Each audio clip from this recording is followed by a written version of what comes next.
We are in the Family Leisure Studios, as we mentioned. Of course, thanks to our good friends at Family Leisure for helping us out. Again, go check out what's going on at Family Leisure because they have contactless purchasing, delivery, curbside pickup, all the stuff that you need to take care of your family. But let me tell you something: if you are like me, and I pray that you are, then your family, you're spending a lot of time at home with the family, and that leisure part is perhaps harder to come by than it has been because you've been spending all that time at home. So you know what you need?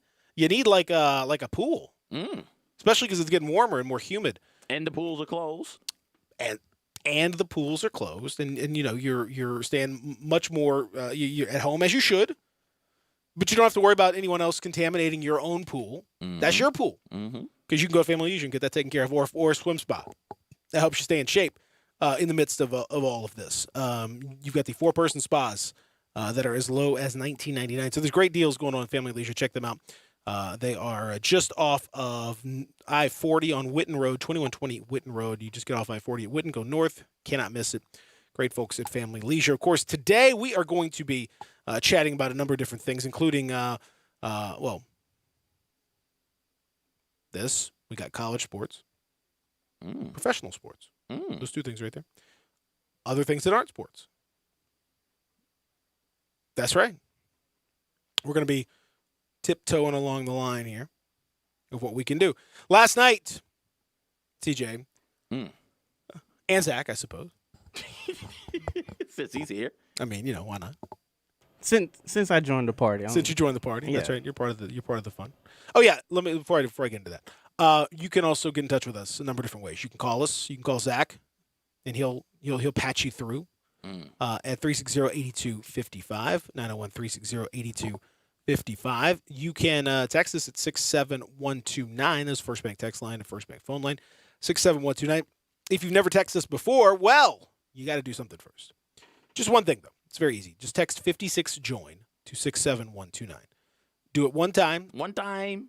Ooh, right on top of it. Yeah. And you do that one time. One time. And you're locked and loaded. That's all you need to do. Then your number is set, and you can text us anytime you want. Save us as a contact.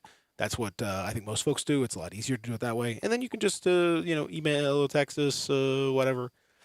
Anytime you want. A lot of people text us in the middle of the night for some reason. And we get here in the morning, and there's texts. They were just inspired, and they text us. And we get them. Not at the moment they send it, of course, but eventually. So feel free. If you just have some massive excitement level, if you just are inspired in the middle of the night, you wake up at 3 a.m. and you've got to text somebody, don't drunk text to an ex or anything like that. Just text us. It's fine.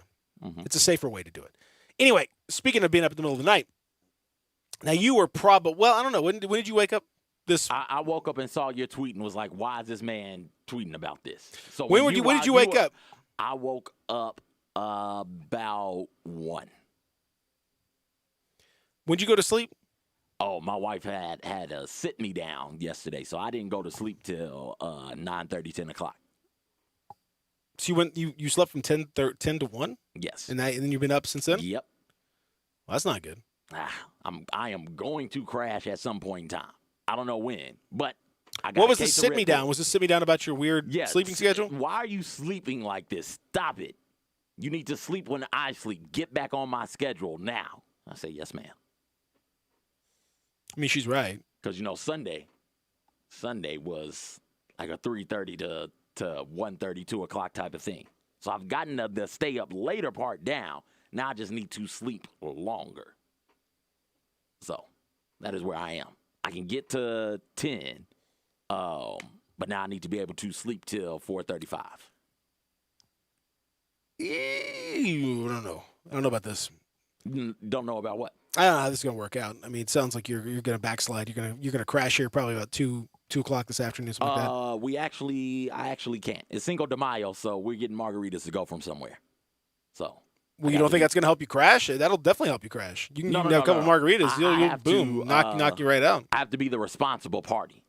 I'm the DD. I thought you said you were getting them to go. Yeah. I'm the DD at home also. She gets. Where are you D'ing? Or is that another D? Well, I'm not. hey, Is that? hey, I didn't want to say anything. I'm unfamiliar with I that. I mean, didn't that's want to say anything. that'll put you to sleep too. Hey, I am definitely the designated D, whatever that might mean to you and yours. Mm-hmm. But I'm she, glad since you are in a marriage. Yeah, Yes, you should definitely be yes. the designated D. always, Generally speaking, always. some people are more open than others, I suppose. Well, hey, teach his own. Do you? Do you, boo boo? Do you? No, in this case, I can't endorse that. Normally, I would, but in this case, no. I'm pretty close-minded on that stuff. Teach his own. Anyway, so what? But no, in all, well, that is serious. Also, that's very serious. But she likes to get somewhere and be stationary. Well, you're gonna while be home. What are you but doing? I have to run around and do things for her. For what? I don't know. Do what? I ain't no telling. Pete, I don't know. She'll be like, yo, I want something sweet from the kitchen. Go get it. I have to get up and go get it. I'm just giving you an example. There's no please with it. Like, Yeah, I mean, this every is now not and then a there is. good this is not a good situation at all. I also got to None of finish this is good. I also got to finish my Mother's Day gift. So that's gonna take me a couple hours Why can't you finish it tomorrow? because I'm trying to mail it tomorrow, so to get to her. Oh, it's for your. I thought it was for actually. Yeah, it's for your mom. Wait. So I'm just making random Mother's I thought Day it was gifts? for your wife. I mean, I figured that was No, kinda- she's not a mother. yeah, she kind of mothers you a little bit. Yeah. She definitely does. But You got a she's not- maternal relationship there. She's not my actual blood mother. That would be weird, Peter. No, and illegal. So thankfully that's not the case. It is illegal. Yeah, it sure is. It sure I'm is. glad we fixed that. Anybody was thinking about that this morning? Don't do it. A lot of reasons why you shouldn't do it. Chief among them, it's terrible, but also it's illegal. So there you go. We learn something new every day. Anyway, in the middle of the night when CJ was just about to wake up, Mm-hmm. I was like most people about to be asleep. Most people would have been asleep actually, but I'm not asleep yet because I was up watching Korean baseball extra innings. Ooh. Yeah, Let's get it. it happened. Let's do this. It happened. It happened. Who won? I don't know. Did you watch? You watched all 5? Yes, it was Okay. in Korean. I don't know Korean. As it turns out, I don't know any Korean. Not at all. Not even a little. Are your kids into K-pop at all? No. Okay, then yeah, you're just out of luck then. Well, even if they were, was that going to help me? Yeah, you They wake were 'em up- performing. You wake them up and be like, "Hey, translate this stuff for me." They don't learn. What are they? They're not learning the language. They just know They the aren't? song. They don't know what it means. They don't. No, That's not how it works. that's not how it works. Oh, okay. Well, if somebody from Korea is learning English songs, they don't have like a Korean translation in the middle of the song. I would think that people would just learn what the words meant just by singing along to the words of songs. That's how I learned my ABCs. ABCs were set to a song style, and that's how I learned them. I figured that's how everybody learned their foreign languages. I mean, there may be an equivalent Korean ABC. I'm sure there is. I don't know. Not what I'm talking about though. I'm talking about these are full on. The bigger point is number one. I don't like baseball. Really. You've already watched more innings of baseball this year in Major Yeah. League Baseball. If you count there were 5 games going on simultaneously. If you count all 5 games simultaneously, I've already watched like that. I mean, that's 5 innings right there. Plus the game we watched 2 weeks ago with Rob. Mm-hmm. Yeah. The one from Taiwan. Yeah. Yeah. Well, it was really interesting because number one, I had no idea this was a thing. But they stream these games on, or somebody's streaming these games on Twitch. I don't know who. I don't know if it's the actual broadcasters or not. But the quality is, I mean, spectacular. Like they were all in 5 beautiful HD, flawless signals, and fantastic. It was, I mean, it was way better than any like League Pass or anything. Like the way it worked. I wish the NBA or NFL or whoever would do it like this. Because just these 5 windows, and I can click on any one, and that's the sound comes in from that window. And if I click on another one, the sound changes, and I don't have to do anything else. There's no futzing around with anything else, no messing around with it. No, it just right there, exactly what I need. Perfect. Quality's fantastic. You can't do that in the other ones. You can't.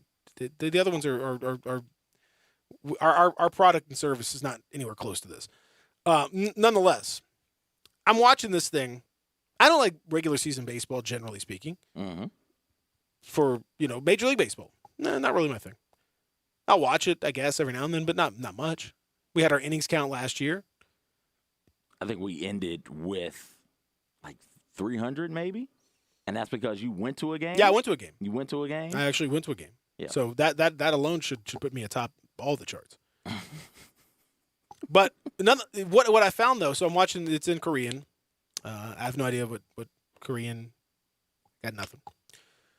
Korean, the written language. Nope. Sounds it out. Nope. Got nothing. Don't know who's playing. Don't know anybody on the teams. They're playing in empty stadiums, so there's nobody there. And yet, it looks like a broadcast. It is a broadcast. It's an actual live game broadcast. It's an event that's happening right now at this moment that is being broadcast, and it's sports. And just that fact alone was so comforting to me in these troubled times in which we live, and that's a phrase I wish I had trademarked because there's a lot of that going on. In these troubled times, the fact that there was any broadcast at all, even one in Korean, even one of a sport I'm lukewarm on at best, was like manna from heaven. It was a beautiful dream to just watch like a normal and just hear like the call and the way the intonation of the play-by-play guy as he's sort of like, getting ready for the at-bat, and then there's the pitch and the swing, and then, and then like all those little, things that you just took for granted because we, 2 months ago, 3 months ago, whatever it was, we had 450 million sports on every time we wanted to watch sports. We'd sports, just sports overload. Now we got nothing. It was beautiful, CJ. I highly recommend it. It just to get you back in the rhythm of, and plus there's some really cool products and services in Korea, which I learned about via the advertisements. They're great. Those washing machines, my God, incredible. We're talking like touch screen, ultra. Touch I mean, screen? oh yeah, touch screen. Oh yeah. So like, Oh yeah, all the way live. Oh. Fantastic. Okay. A stacked washer dryer that was just from it was an LG product. Oh my. So have we gotten to the point yet? Because this is what I need. The stack washer and dryer is just the beginning. But I need you to be able to stick the clothes into the washer up top. And then when that cycle is done, it just automatically drops into the dryer. Have we gotten there yet over Like there? a trap door? Yes. Like, okay, this is done. Now it's time to dry. You set your wash setting, you set your dryer setting, and then bow, you just drop the clothes straight down. Did I just do something here? I need to copyright it. I mean, that sounds good. Did something. I don't know how you would make sure that all of them went through. Of course, they're wet clothes. Don't tend to move quickly. They don't roll or anything. They just sort of sit there. So you'd have to have the entire base of it fall out into the. But if you could like just have the entire thing just hinge down and go like whoop, and then like drop it down into the dryer. Mm-hmm. Drop it down in the dryer. Get it hot. Get it hot. That's the commercial That's jingle it. right there. That's it right there. Hit them with it again. Drop it down. First we get them wet. Then we get them. Then we drop it down. Then we get it hot. Washer dryer. Got to get it wet first. Hinge. Yeah. Hinge edition. Yeah. Yeah, girl. Wash them clothes. Wash them clothes, girl. Wash them clothes, girl. Wash them clothes, girl. Wash them clothes, girl. Then you gotta agitate. Agitate it, girl. Yeah. Oh. Agitate. Oh, yes. Agitate. The agitation is very important. You gotta get it wet and soapy, and then agitate it. Mm-hmm. You gotta agitate it. You gotta agitate it. Hey. You gotta agitate it. Hey. You gotta agitate it. Hey. Then you drop it down. Drop it, Then you drop it down. Then you drop it down. Then you drop it down. Then you heat it up. Then you heat it up. Then you heat it up. Then you heat it up. Tumble dry, girl. Tumble dry, girl. Tumble. I want that dry part. We gotta figure out that. But other than that, I think we got something. I think so, too. I'll copyright it and make it work. We're gonna get the folks in Korea hooked up with Juicy J. Yes, exactly. The person who needs to do our washer dryer combo jingle is Juicy J. Mm-hmm. We're gonna get that hooked up, and I think we're good. I think we're good to go.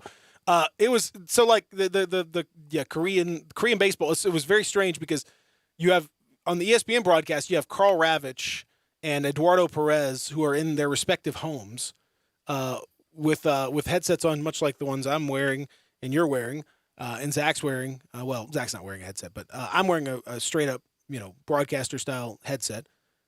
And they're just in their house calling Korean baseball, which, of all the things I would have expected to see in my life, Carl Ravitch or two ESPN broadcasters in their homes calling Korean baseball in the middle of the night, live on ESPN. Very, very low on the list of things I expected to see. I actually had that on my bingo card. It was bottom right. Congratulations. Yes, thank you. You probably were really mad when you got that bingo card initially. Yeah, and it I said, was like, what is ESPN announcers calling Korean baseball. You're like, this is not going to happen. This is ridiculous. But lucky you. Yeah. Hey. Yeah. Okay. I went to the regular Korean broadcast because it had all the 5. We had the 5 and 1 and the whole thing. It was just a beautiful dream. It was wonderful. It was great. I watched the people, swung and hit, and sometimes they didn't hit, and the ball went in the outfield sometimes, and sometimes it didn't. And it was fantastic. It was great. They struck out sometimes, and then the other guys, pitched well. And then the one dude's coming, like he's going to be the English speaking, the American pitcher who's pitching over there for one of the teams. He's going to be like doing the interview circuits. Like this dude never imagined that this is what his life was going to be like. So weird deal. But they got it under control in South Korea, so they can get out there and they can compete and they can do it. And some people were wearing masks, but most weren't on the field. And we'll see how it goes for them long term. But for now, at least they got it back. Gives you any hope? Is that a question? Yes. For us, no. Okay. Have we done anything they've done? No. Okay. So no. Certainly not to the level of intensity that they've moved with. Up next, I got more on that, by the way. Okay. Because we sort of reopened to some extent yesterday, and it was Cinco de Mayo tonight. So who knows? As you already alluded to, CJ. Up next, we're going to talk a little bit more about that whole situation and kind of what that means and where why you don't, some people start with the end of the story, but in this case, I don't think that's a great idea. I'll tell you why. Sports 56 mornings, Real Sports Talk, Sports 56, 96.1, 87.7. Greg Gaston and Eli Savoy get you through the midday with Sports 56 Middays. Delivered by FedEx. Weekdays from 10 till 1 on Sports 56, 96.1 and 87.7.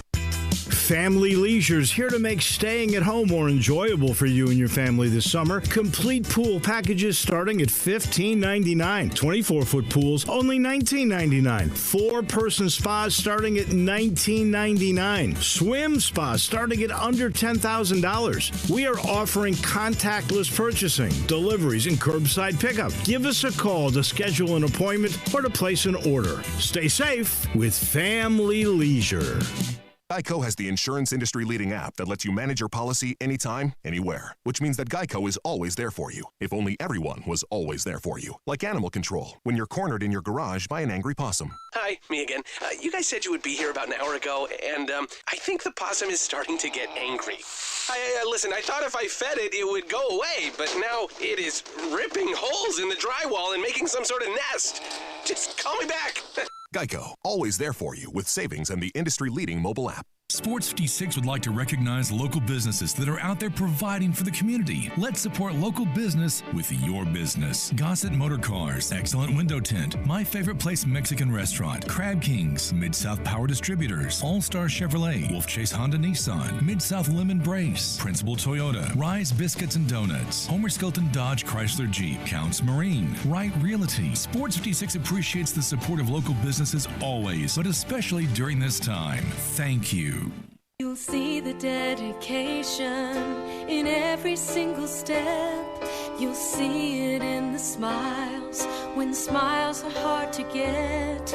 You'll see it in the little things that add up to success.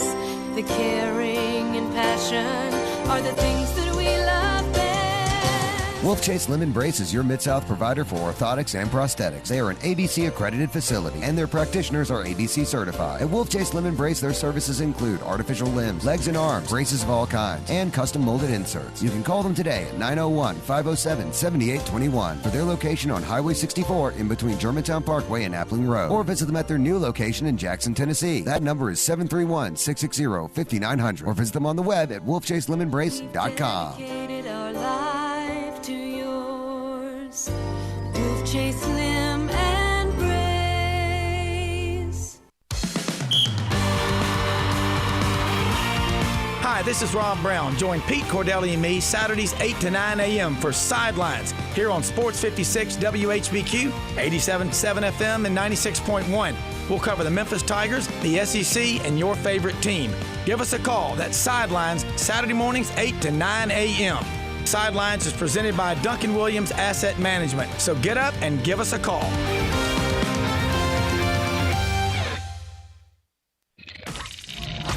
Welcome back to Sports 56 Mornings with Peter Edminston and CJ Hurt. This hour is brought to you by Mid-South Power Distributors. Here once again are Peter and CJ. Soft rock. I was raised here in this living hell. Soft Rock Tuesday, baby. You don't know my kind in your You know, yesterday was Christopher Cross's birthday. It was? The patron saint of Soft Rock Tuesday, Christopher Cross. His birthday was yesterday. Happy birthday, Christopher Cross. This is Michael McDonald, who's another patron saint. There can be more than one patron saint, right? I don't think that's how that works. I'm not sure, though. Well, pretty sure that's not how that works. I think you're the patron saint of one thing. Patron saint number one? So patron saint number two? Could be like the patron saint. The patron saint. The patron, I said what I said. The patron saint of Soft He Rock. played. He was good. I like that kid. He was one of the better recruits. Patron saint. Patron saint was outstanding. I love that It's a kid. damn shame what happened to him, though. I can't believe it. I can't either. So he can be the patron saint of what? Soft rock guitar. What did Christopher Cross do in soft rock? He sang. He sang with a melodious, luxurious voice. Well, make him the sounded patron, like angels making a quilt. Make him the patron saint of whatever the hell you just said. Melodious, soft, melodious voices. Do you ever? Melodious voices was also good. He played. He was good. Patron saint and melodious voices were the great 1-2 punch on the edges there on that one offensive team. I don't know if Melodious really just had it in him, the way that patron. He was a little saint soft. did. He was a little soft. He was, man. He didn't have that hunk. Patron saint now requires patron a lot saint. of, patron a lot of saint double teams was, are coming at patron. Patron saint was good. the real. Oh, he was the real deal. Good old PS was not about that BS. You know what I'm saying? I love it when we get extremely silly. That makes me very happy. It makes me happy too.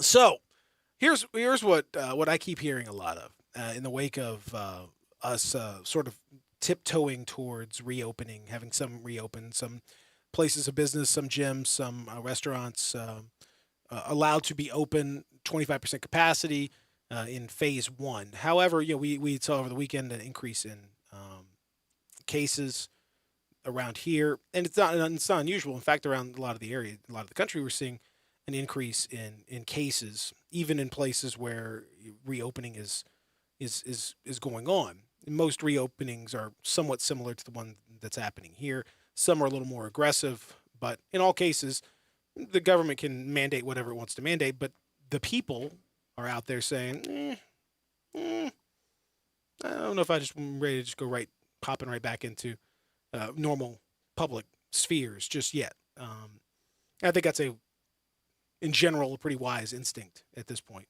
not to do that. Take your time.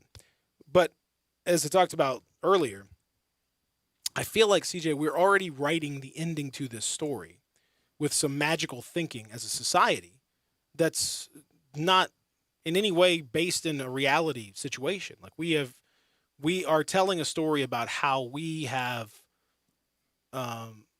in so many ways that we just have to reopen. We have to get back. We have to. It's the only way, and we've overcome so much already, and we're gonna, and it's gonna be, through that great work that we've done, we've overcome it, and we we sat out and we did what we had to do, and now it's time for us to roll up our sleeves and get back at it, and it's going to work out really well, and we're going to be good to go. Why? What evidence do we have that that's the case at all? The evidence is, if anything, it's in the other direction. That in spite of the fact that we rolled up our sleeves and we socially distanced for like 3 weeks or something before everyone started getting impatient and not social distancing quite as much as they used to. Increased mask wearing and all that stuff. Well, I mean, look, over the weekend, as soon as people had like the tiniest shred, if you went outside, you saw a lot of folks not wearing those masks out in public anymore. Over at the, my wife was telling me she went drove by, one of the big home good retailers, and there are lines, massive lines. No one's social distancing. Everyone's just crammed right back together where they were. Yesterday, people are, I think, kind of edging into restaurants, but in other public spheres, back to where we are. We're writing this as if we have already won this thing, or that we're good to go, and that now that we've reached this nicer weather, and that it's time for people to be more outside, and it's time for people to do stuff. It's just time for them to do stuff, and we're going to win this thing, and we're going to win. We're not going to win this thing unless we actually do something to win it. I mean, I don't want to be the coach here that's like in the locker room at halftime. Like, we don't have a lead at half. It's not even halftime. It's the end of the first quarter, and we're not leading. And we're pretending like this thing is already over and we've won, or that we're going to win. I'm just not. I'm a little bit frustrated because I keep hearing the story that's being retrofit to. It doesn't match the data. It doesn't match the reality. They just had to issue a revised forecast, modeling numbers based on the increased output, people going outside more and not distancing as much, and they revised the death count to like 135,000 by August. Like, we're already near 70,000. We're going to go by 70,000 maybe today. That's crazy. So I'm sort of befuddled by what I'm seeing and hearing out there. It doesn't match at all my thought on this. You're not the coach, and that has been the issue. We don't have a coach. Well, that has been the issue from jump. That the leadership has not come down forcefully on this particular situation. I don't want to say issue because when you say issue, that elicits a political mindset, a mind frame, a thought process. This is not a political issue. This is not something to be playing. The virus is not political. This is as apolitical as it comes. If you don't take the necessary precautions, you are going to have to deal with a whole lot of deaths. And while the economy is down now, imagine what it would be like what it would do to the economy, not only the people's mental well-being, but just the economy. Imagine what would happen to the economy if 135, 150, 200,000 people are no longer there in the workforce. What that could do, those issues, those ramifications. And that when you asked me, because I think about this often, you asked me about early February, late January, hey, have you been keeping up with this thing at all? You know that they are, it's no, it's not that serious. And my thought was at the time, surely everybody over here has seen what is going on in China, in South Korea, Taiwan, and then eventually in Italy. Surely everybody has seen what has happened, and there's a plan in place for when it comes over here. That is what my thinking was. And if you have an adequate plan that you can articulate to the masses, you can calm some of those uneasiness, that uneasiness that everybody has right now, because it is so uncertain what is going to come next. Some of that is the nature of what COVID-19, the coronavirus, is. You can't put a time date on it. You can't put a time stamp on it. You just have to go with what the data is. But also some of that is a lack of proper communication and an easing of everybody's anxiety. That is when people become more susceptible to misinformation that is floating about out there. That is when people become more willing to believe random conspiracy theories floating about out there, when the leadership, the coach is not bringing everybody into the huddle and saying, hey, look at me. We're not done with this. We just got started. I need you guys to focus back in. We are losing right now. We can still win, but I need you to focus in and remember what the game plan was. We don't have an adequate game plan, so to speak. And even locally, when you think about here, the fact that some of the mayors are now trying to break rank a little bit and do their own thing. Everybody's moving their own way right now, and we can't be successful in stopping the spread of the coronavirus, COVID-19, and thus stopping the impact from death to other ramifications if everybody's not moving the same way. The whole point of this social distancing business is to buy us time. That was the whole point. You wanted to buy a certain amount of time, as much time as we could possibly afford to do. It would have been ideal if we'd had a system in place, a structure in place to be able to directly pay people in order to make sure that they didn't worry so much about, losing their jobs. Unfortunately, we had 25 million or so on unemployment now.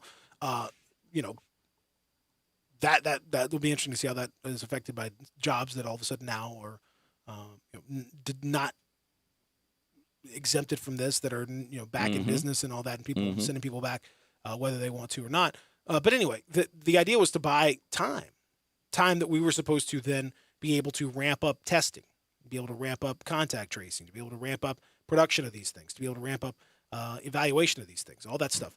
And then once that was ramped up, then you would have a little more of an idea, at least, of what you were dealing with, and you'd be able to test tons of folks, and you'd be able to isolate people that tested positive, and you'd be able to contact trace the people that they've been in contact with, and then find out whether they are positive. And eventually, if with enough diligence, you can work your way through and limit the spread of this thing. Until we have a cure, which we don't have a treatment for, we don't have a cure for it, we don't have a vaccine for it. There are all sorts of discussions about how long a vaccine would take, if it's even going to be effective. We don't know that this is we just don't know. I mean, we're learning a lot more about the long-term and medium-term impacts of coronavirus. The other thing is that people say, the COVID-19 stuff, if a lot of people are infected with it and they get it, and that's no big deal. We don't know that. We don't know that that's in 6 months, in a year. We've already seen some mysterious blood clotting effects. We've already seen some mysterious effects within the lungs of previously healthy people, young people. We've seen all sorts of different body reactions to this. It doesn't necessarily manifest itself in fever. So to think that it's just merely a respiratory disease and if you don't show those symptoms, then you're good to go. And if you have it, and you're good. There's a player, Paulo Dybala is his name. He's had 4 different cases of it already. He's gone from positive to negative 4 different times in 6 weeks. So was he with these bad tests? Was he actually positive? Could he get reinfected? I don't know. I mean, we just don't know. And so it feels very premature to start declaring anything remotely close to a return to normality when the whole point of this was to buy time and to learn more about it. We haven't learned that much more. We haven't done the testing that we need to do. We haven't done the basic stuff that we needed to do. If you want to put it in basketball terms, we're running 4 corners on this thing. We're trying to run the clock out. We're trying to extend these possessions as long as possible so that we can limit this thing until we figure out a better game plan. Well, we haven't done that. So why I don't get this attempting to rush back. And it was evident yesterday, based on the fact that very few people were coming out to that it's not about someone flipping open the economy like you're open up the floodgates. That ain't gonna happen, because people are gonna say, this is not worth it to me. It's not worth it. We don't have anything yet. If you want to open up the economy, figure out a plan to get to the bottom of some of this stuff and come up with a cohesive plan of action that people will believe, and then you'll see the economy start to return. That's the way to go about doing this, and this is something that we talked about it some yesterday. Dates are how we know when to go forward with the rest of our lives. On this date, I can do this. On this date, I can do that. The coronavirus, the way you should view this is not date-driven. It should always be data-driven. What does the data say? And so just because you say, hey, we're going to do partial opening Wednesday, we're going to allow salons to open up and barbershops to open up and nail shops to open up. If the data's not there to support that, you shouldn't be doing it. And if the data's not there to support that, people aren't going to go out, which then places more of a burden on those small businesses because now they are allowed to open. They can't get that insurance. They can't then pay their staff. The staff goes unemployed. They're not furloughed because the company could open. They just chose not to. Now they are fired, laid off. That affects who's giving money and how much money the employees can get. Like, it can't be that. We can't go down that warp hole, that rabbit hole. We shouldn't want to as a collective, as a society. We should always be data-driven, no more so than right now. And if the data's not backing it, I don't care what the groups crowding beaches and in streets doing block parties and crowding around on blankets in parks. I don't care what they're doing. That is not the economy. And until you give, like you said, a coherent plan, people aren't going to rush back out there. You're right. It's not a switch that can be flipped. Well, like, I mean, we had this plan. Did we not have this plan locally that they outlined, that Mayor Strickland and the municipal mayors sort of outlined and talked about it? Was it, I guess, last week or the week before? Where that was. Did we fit the criteria? I don't think we were fitting. I don't think we fit the criteria for the phase 1 reopen. No. I don't think that they said, here's what we have to do in order to be in phase 1. We weren't there. No. So, we just making this up as we go along? Are we gonna, like? Everybody's got a plan until they get hit. The plan is great until it makes you uncomfortable and inconveniences you. Like then you revert back to old ways. I mean, the whole thing. No one is enjoying any of this. Like, this is not fun for anybody. If you got kids, you got everyone's homeschooling, everyone's going through. It's not easy. You know, your job situation is it's untenable right now. Who knows? But the solution is not to just pretend like none of this is happening, or to try to say, well, we got this under control. You're going to make your problem much worse in weeks down the line, and you're going to push that wave 1 even further along. You're going to make wave 2 worse.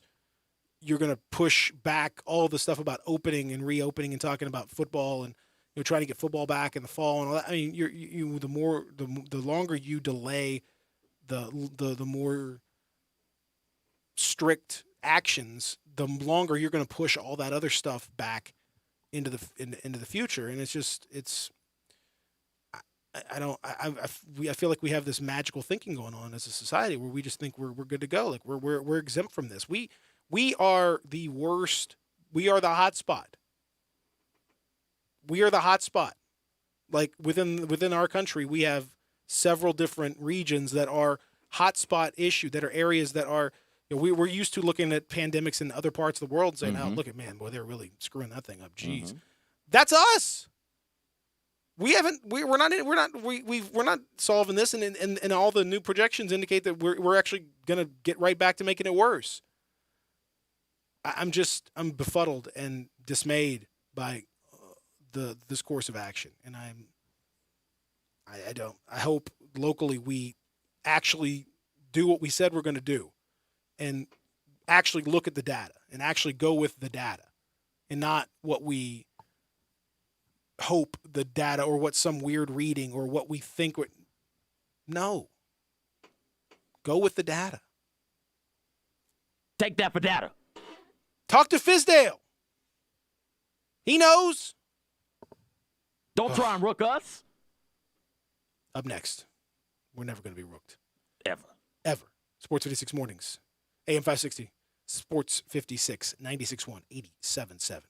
The word is out about R&R on Sports, where you've heard interviews from Ken Griffith Jr., Dr. J, Hank Aaron, and many, many more. Right here, R&R on Sports, Saturday mornings, 9 a.m., Sports 56, 96.1, and 87.7. Don't miss it. First Bank is here to help you, whether you're a business looking for a loan to expand or refinance an existing one, a homeowner looking for a mortgage or home equity line, a consumer wanting to finance your dream car, or wanting a competitive rate on your CD deposits. Let First Bank try to handle your banking needs. Stop into one of First Bank's 3 local branches today, 6482 Poplar Avenue just east of International Paper, 8398 Highway 64 across from Wolf Chase, and 6280 Highway 64 in Oakland. Or check them out online at firstbankonline.com. Member FDIC, Equal Housing Lender. Hi, it's the Herd. There are some people who seem like they're prepared for anything.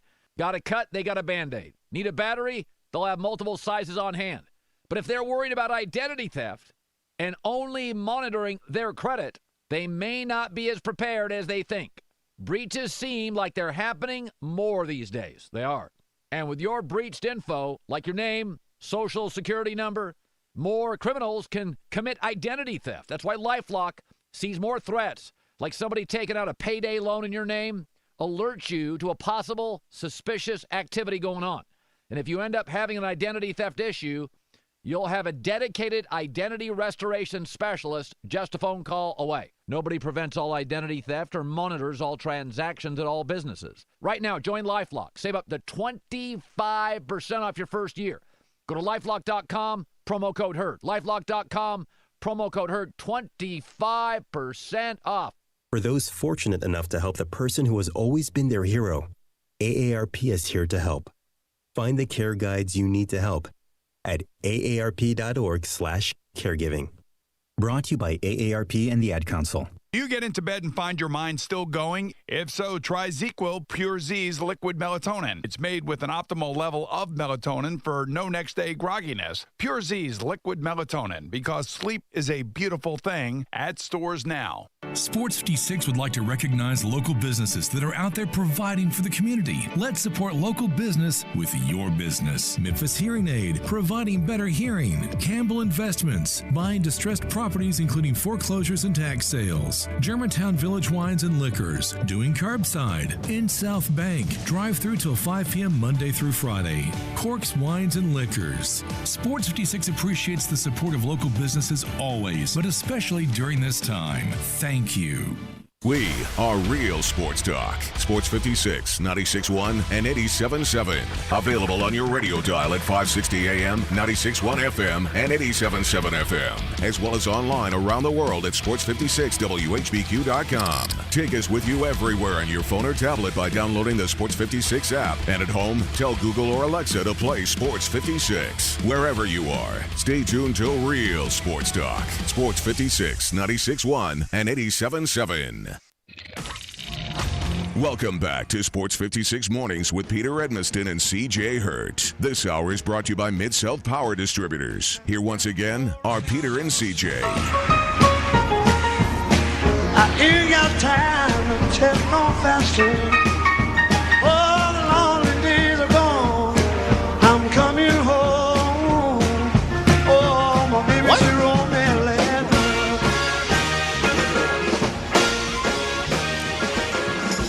I don't care how much I got to scandal now. What are you doing? What's happening out here? Already. Soft Rock Tuesday is supposed to be a gimme. That's a gimme. It was a gimme. And you just whiffed it. Why would you do this? Why would you? What? There's. This was. Explain the thought process. This was what, Zach? This was per request from my aunt Regina, because she was listening to the show yesterday. Aunt Regina. Yes. This is let's talk directly to Aunt Regina. Aunt Regina. Yes. Look at me, Aunt Regina, in my eyes. Right here. Look. No. Look at us. Look at us. That's not soft rock, Aunt No. Regina. No. That's not soft rock, Aunt Regina. Aunt Regina, come on. Any other day, we're happy to oblige. We love you, Aunt Regina. Yeah. I mean, I don't know you, but you're probably lovely. Zach's a good nephew. Zach is a nephew. I will agree with that. Very much so. But we can't take non-soft rock requests on Soft Rock Tuesday, Aunt Regina. From anyone's aunt, or uncle, or anyone else. Well, she said this was soft rock. Well, Aunt Regina does not. Did you vet Aunt it? Regina does not know soft rock. Apparently, no, that's not soft rock. That's not soft rock at all. That's just not even. Aunt Regina, if you're listening, it's a good song. It's a good great song. It's just not. Great It's not soft rock. Not soft rock, Aunt Regina. Not at all. So that's disappointing from Zach there. It's a real error. I mean, it's his early second, in the broadcast. It's his second day back with us, so. Man, but he's this is not his. I mean, he's done this many times before. This is a Soft Rock Tuesday. Oh boy.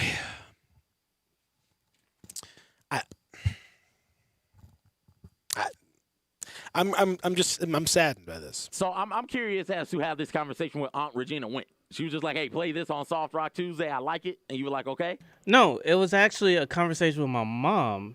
She came in my room because she was talking about the show yesterday because Peter kept saying Reverend, And Deacon, Lord, Similac. That's right. That sounds right. Yeah. And so my aunt suggested the songs, and so that's how that worked. And I listened to it yesterday, and I'm like, in my head, it fits the criteria of soft rock, but obviously that's not the case with you guys. So don't say you guys like it's just us two. Nobody thought that was soft rock, Zach. Yeah, I mean that was just obvious Did right out of Aunt the gate. Regina give you any other suggestions? no, it was just this one song. Okay, if Aunt Regina wants to have a playlist, we'll consider it. That was not soft rock at all. That's throwing me off. Now I don't know what day it is. It's still Tuesday. Dexter says surely Billy Ocean is on the short list of patron saints of soft rock. Absolutely. I mean, Billy Ocean, very, very much so. But patron saint of what? Because again, I mean, we have to find some other sub genre, but he's there. He's on the list. Okay. Yeah, he's certainly on the list. Texas at 67129 says if you want to wear a mask, wear it. If you want to wear gloves, wear them. If you want to stay at home, by all means, stay. If you want to stay away from others, stay. If you want to tell others how to live, don't. We already know the numbers are wrong and inflated for the purpose of panic and political gain. Don't be part of the problem with the scare tactics. Now, again, somebody walk me through this one. Explain how that works. Who is gaining from this politically? There's no one that's gaining from this. No one is good. No. There's no political party or individual who is coming out looking better. President doesn't look better. His opposition hasn't looked better. No one is. There's nobody that's coming out of this looking great. If you oversee a jurisdiction of people increasingly dying, that's not going to look good for you politically. There's no political gain at all in this. I don't understand that logic. There's no. It's not. The virus is not interested in your, libertarian leanings, or you don't like government involvement. The virus doesn't care about that. We have very clear scientific data. We've spent a long time. We spent generations decrying and knocking down science. That's really the big issue here. We've done it for years. We've spent years talking about how actually the science is as it turns out maybe it's not, and we've turned our back on just pure science. Like what does the science say? And these people have spent their entire lives learning about this stuff. You think it was cool to be a epidemiologist 3 years ago, 5 years ago, 10 years ago? No, but these people were still doing it. That's what they were doing. They're modeling for something just like this. Listen to them. That's what they spent their whole lives doing. No one's making money from this. Everyone's losing money. The point is we want to lose money for a good reason so that you end up, it's an extraordinarily expensive way to mitigate this extremely dangerous virus. It costs everyone money. No one's coming out of this other than, a very select few. And you want to get mad at somebody, feel free to get mad at those people that are making money off of this. But otherwise, the vast majority of people aren't. No one's coming out of this looking great. Everyone's buying time in order for us to try to better solve this problem. So it's up to us to use that time properly. And thus far, we've failed quite a bit at doing that. If physicians, nurses, epidemiologists, immunologists, those types of people, nurse practitioners, pharmacists, those types of people who, like you said, have spent decades doing this, are saying to take it seriously and offering suggested guidelines for how to handle the coronavirus and physical distancing, then you should listen to them. Every time we get to this point of the conversation, I always equate it back to you going to listen to me about college football. I'm out there. You got your pick of college football coaches. Are you going to run with me or Nick Saban? Like, you're going to start a college football team, got a college football program. You're going to run with me or Nick Saban? Well, but that's the thing is you could talk about – we could talk – exactly. And you could talk about, like, we can all criticize or talk about, you know, the play calling and all that stuff. But, like, if you're actually going to build a team, if you're actually going to, you know, call the plays, if you're actually going to draw up plays and stuff, are you going with a coach or are you going with, you know, some random fan? I mean, are you going with a person who spent their entire life in this industry or are you going with somebody who just, like, watches the games and makes a comment? Like – it's one thing to comment on something. It's another thing to actually put together the game plan and stuff. And the people are putting together a game plan, and we're all just basically ignoring it. And it's not going well for us. You can call it whatever you want. You can say anything. People, I can assure you, the people that have lost loved ones or people that have had loved ones who are sick and all that stuff, they don't particularly care about your interpretation of the data and everything else. It's just about that's what it is. Like those are the numbers. If anything, they're underreported. If you look at, like, all death count, which is, you know, one way to look at this stuff as opposed to just, like, you know, saying, like, oh, well, you know, COVID-19. Because sometimes people are not tested at all for COVID-19. They die of stuff that we probably think was COVID-19, but they weren't tested for it, so they don't count as a COVID death. But if you look at all deaths on average compared to this year, you see a huge jump. And that doesn't even incorporate all the ones that we know about. So you're talking about probably underreported, if anything. That stuff doesn't care about your interpretation of it. It just is. We got to listen to it. Listen to these people that are trying to help us. They've been trying to help us from the very beginning of this thing. And we just continue to ignore them. And it's not helping us at all. Not helping anybody. Up next, somebody else who's not being helped by any of this. Rick Pitino. What does it even mean to get an NCAA notice of allegations these days? I don't know. We'll find out what Louisville has to say and what that means for them. That's next. Sports 56 Mornings, Real Sports Talk, Sports 56, 96.1, 87.7.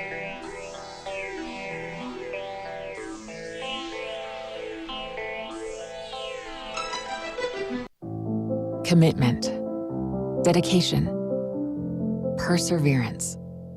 At FedEx, our people are our strength.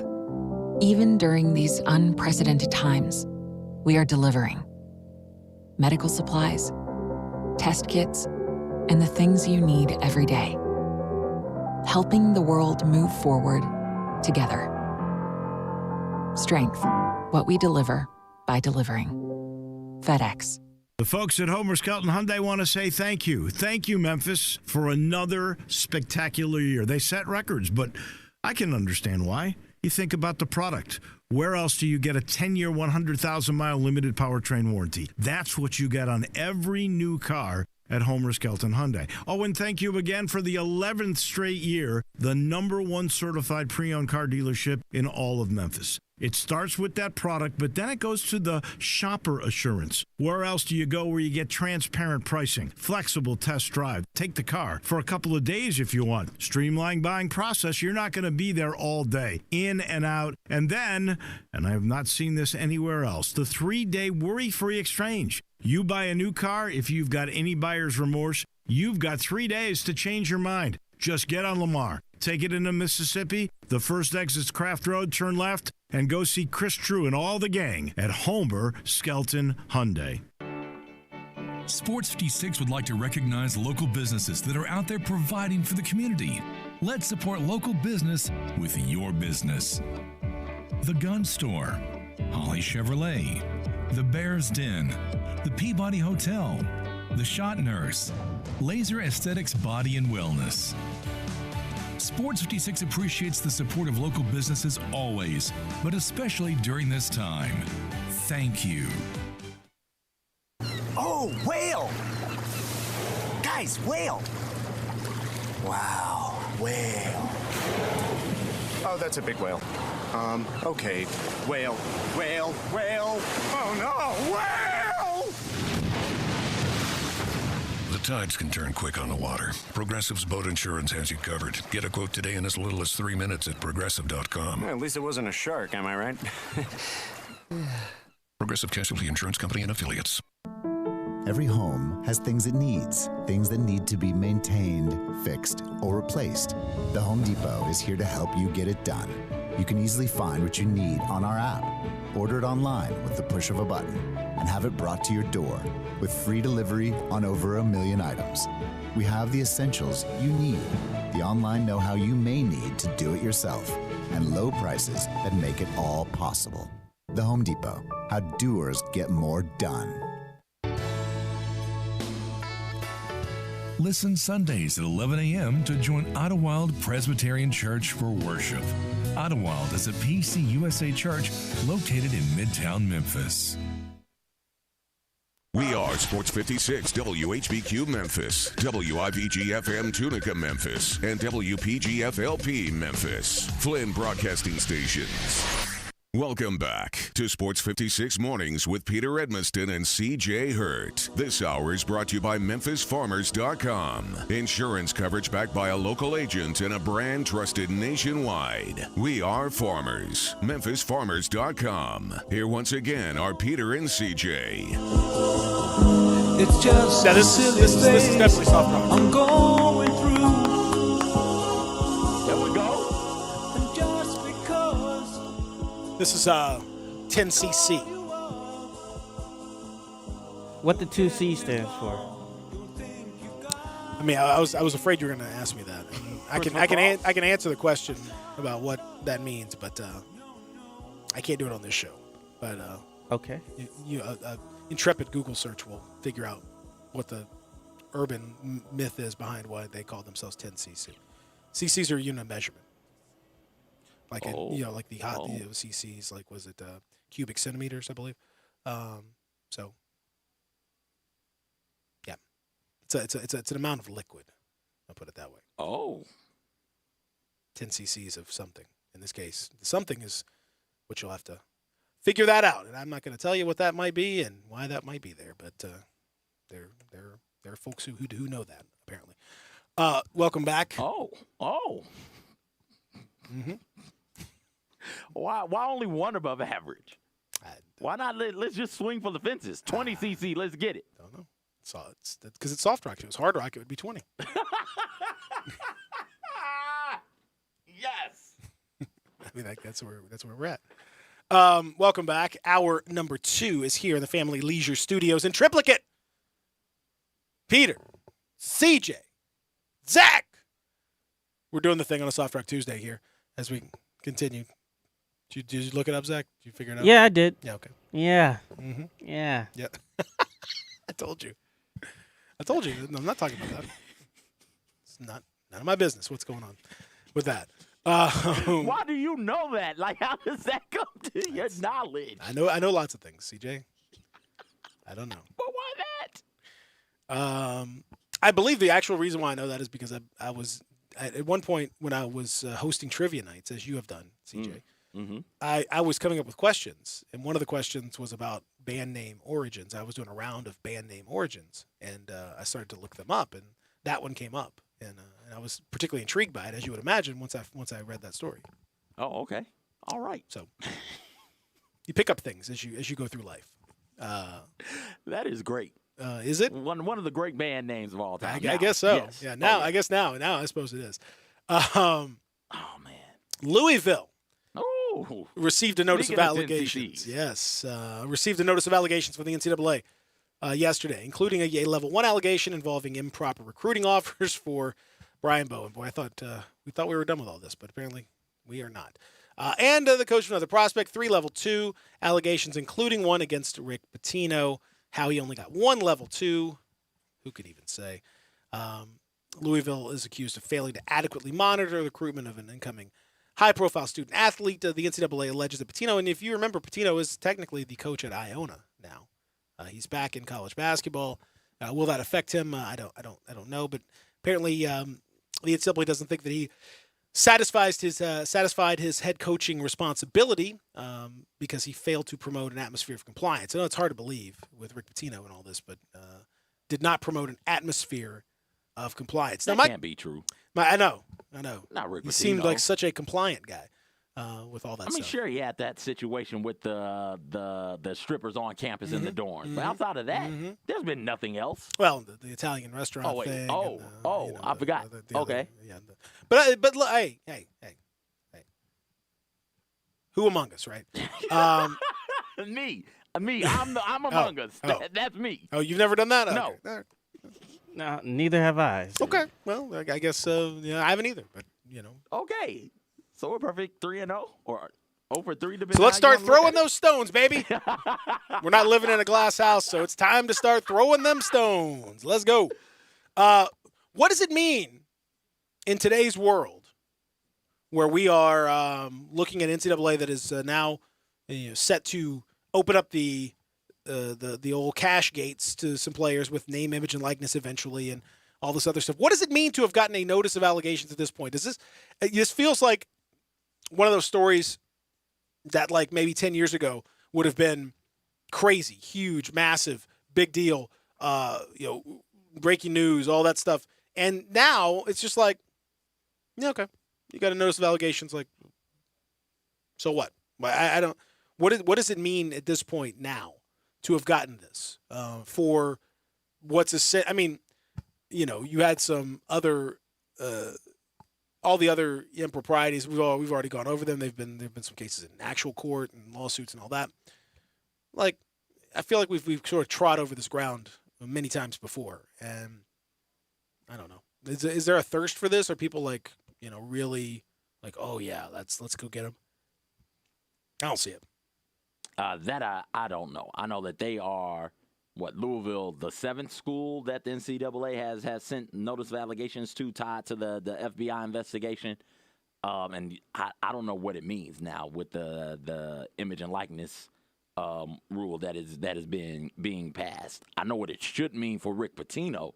It should mean like, no, you can't be here anymore. You can't kick it like this. We're going here to, being just in college sports in general. College sports period. We are going to suspend you in such a way that makes it real hard for you to come back and get back into our industry and our business. Louisville, in the span of 3 seasons? 3 seasons you had which is wrong no matter how you want to slice it, you had the prostitution situation set up by coaches, or by a coach on Louisville staff for players and recruits in the dorm. So you had that, and now you have this going on also, and it's all coming from a coach in Rick Pitino who did little to nothing to try and know what was going on in his program. Just go get the players. I don't care how you go about doing it. You can't have a coach like that who's willing to do that type of, or be a part of those types of activities, mostly the sex in the dorms. With the prostitutes, you can't have that type of coach around. I was gonna say sex in the dorms. Sex in the dorms with the prostitutes. With the prostitute sex in the part dorms, consenting young adults. Yeah, that's fine. yeah. The prostitute part. Of Well, that the prostitute is the part. issue. If you're, if the players are like, taking their own money, and I can't, I would probably say that's probably not the greatest idea, but I guess it's up to them. But when it's facilitated by the coaching staff, allegedly, that's where we start to get into a little bit of an issue. My point is just more like, okay, so at the end of the day, like, I don't know, there are obviously some issues and stuff that have to be dealt with here, but like, what for other than that stuff, like what's the issue here with Louisville? Like, I mean, and with the NCAA in general, like, are we going to really start hammering in on these things now? I mean, how long has it been since we did this FBI stuff? 2 years? 2. And we're just now getting to the whole NCAA portion of this. Like, I'm not understanding the point. And I think as this thing continues, the NCAA is going to find itself increasingly irrelevant in the scheme of things based on all of this. I don't really understand where they're going to come into play here. I mean, it's obviously Louisville's got to deal with this stuff and whatever, but like as time goes on, I think you're going to see a bigger and bigger appetite from people to just be like, stop with all this. Like, it's just we're we're not in the mood for it anymore. And the NCAA's in enforcement and compliance and all that. The delay on these things is longer and longer because there's just not enough people to even investigate and to deal with all this stuff. Yeah, that's the other part of it. This is 2 years after the fact, after the FBI investigation has ended. It might have been a little bit longer ago with the NCAA finding out about this, but it's taken this long to get to this point for Louisville. And I don't think anybody outside of like Kentucky and Memphis fans really want the hammer to come down on Louisville. It doesn't have the same energy, the same feel to it, and it would be silly to punish Louisville, to punish Kansas, LSU. Although has LSU been served the notice of allegation yet? I don't think so. No. But LSU, Auburn, who also hadn't been served. But some of these other schools, TCU, USC, I know they've been served their notice of allegation. It would be silly to punish those schools for something that is now legal. Like, I wouldn't understand how you would go about doing that. And I think that those schools would have a legitimate beef. North Carolina State being another one of those schools would have a legitimate beef with the NCAA should they decide to go through and punish them for something that is now legal. Well, I think at the end of the day, I think you're going to see, obviously there'll be a finality to all this. Something's going to happen from the NCAA's perspective. No one's going to cry any tears for Louisville. Good Lord, there's very no sympathy. No one is going to be upset, with whatever happens. I had the appetite for this stuff and the era where this was a big deal. The era was where this was a thing, where this was a major component of all this, and where something was like next level. And that to me, those days are done. Like we're not worried about that stuff anymore. I think increasingly because in the NCAA really did it to themselves because there's so much nonsense that they've gone through. There's so many things that they've overblown. There's so many things that they've screwed up. There's so many investigations. You can just ask Ole Miss fans about how they've handled so many of their investigations and selective interviewing and selective enforcement of things. All of that stuff lends you to come to the conclusion that the NCAA is really not. They've not been that detail oriented. They've taken forever to get to conclusions that they've kind of worked backwards from. They figured out what they wanted to have happen, and they kind of worked backwards to get to the point where it could happen. That's just eroded whatever credibility that they had. And so now it's like, okay, even if you got the goods, like I said, no one's feeling sorry for Louisville, but no, at this point, the NCAA's credibility is zero. There's just none left. So, to me, it's just whenever I see this headline, it just irritates me that the NCAA is even trying to do this stuff anymore at this point.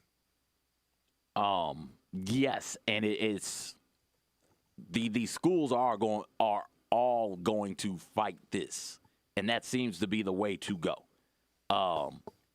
Whereas when we look about the area here and Memphis's willingness to not fight the NCAA on some of their rulings, specifically as it pertains to James Wiseman and that eligibility thing from this past season, and still having James Wiseman be suspended after the fact, and now they are going through the University of Memphis.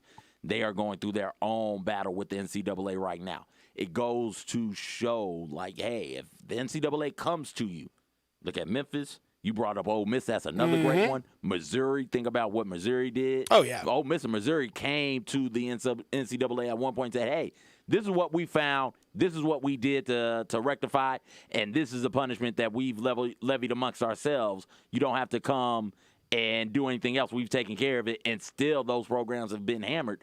It goes to show, never cooperate. Don't cooperate. Make them prove it. Make them show you their work, and if they can, great. But nobody thinks that they can show their work anymore. And like you said, the trust in the NCAA is not near what it was 10 years ago. So make them show you their reasoning behind their ruling and their verdict. Otherwise, you'll be fine. North Carolina immediately comes to mind. You'll be fine. Make them come get you. That should tell everyone. The make them come get you thing should be the gold standard of this, because you've had LSU and North Carolina in particular, Baylor, all the teams have done some pretty extraordinarily terrible things, and basically called their bluff. Said, all right, come get me. What you got? And the NCAA has inevitably failed to do that. Teams and schools that have incriminated themselves have been the ones that have ended up in trouble, and that have had these things that have stuck to them. I don't know. It all sounds to me like, at this point, CJ, like it all just sounds to me very quaint, very like 1990, where we're going through all this. Who cares about the vast majority of this? I mean, it's the prostitute thing is very scandalous, but other than that, the rest of it I don't care anything about. Brian Bowen getting money from Adidas, or Adidas funneling money through Louisville to. Yeah. Okay. I mean, it would be that would make sense. Like that's what you would do. I don't get who's losing here. Who's the loser? Who's the victim? I don't really get it. So to me, just it's very odd. I mean, it's just extending the thought all the way out. TCU is another one of those schools who've been served the notice of allegations by the NCAA for this FBI investigation. Wouldn't it be something if the NCAA came down and hammered TCU for this, for something that you're going to be allowing anyway, and something that does not cause anybody any real pain. Mm-hmm. Meanwhile, Baylor, right up the road from TCU, has, I don't know if the culture is still there, but certainly had a culture of rape, not only in their football program, but apparently on campus as well. And the NCAA stepped in and did nothing. Like that would be hypocrisy of the highest degree and the highest level. And that's what the NCAA is, and that's what they've been known for doing and known for being. And that's why, like you said, there's no confidence in what they are anymore. There's no confidence in them as a governing body over their member institutions anymore. It is outdated. They allowed themselves to be outdated. They could have changed with the times. They refused to, because they were clinging to an antiquated model, an antiquated way of doing things, and now it's coming back to bite them in the butt. Bite them in the butt. Bite them in the butt. Bite them in the butt. Bite them in the butt, girl. Bite them in the butt. Bite. This week we got bite some them in the butt. Yeah. Bite them in the butt. Bite them in the butt. Bite them in the butt. Like groceries, girl. Chomp. What? That's what you do.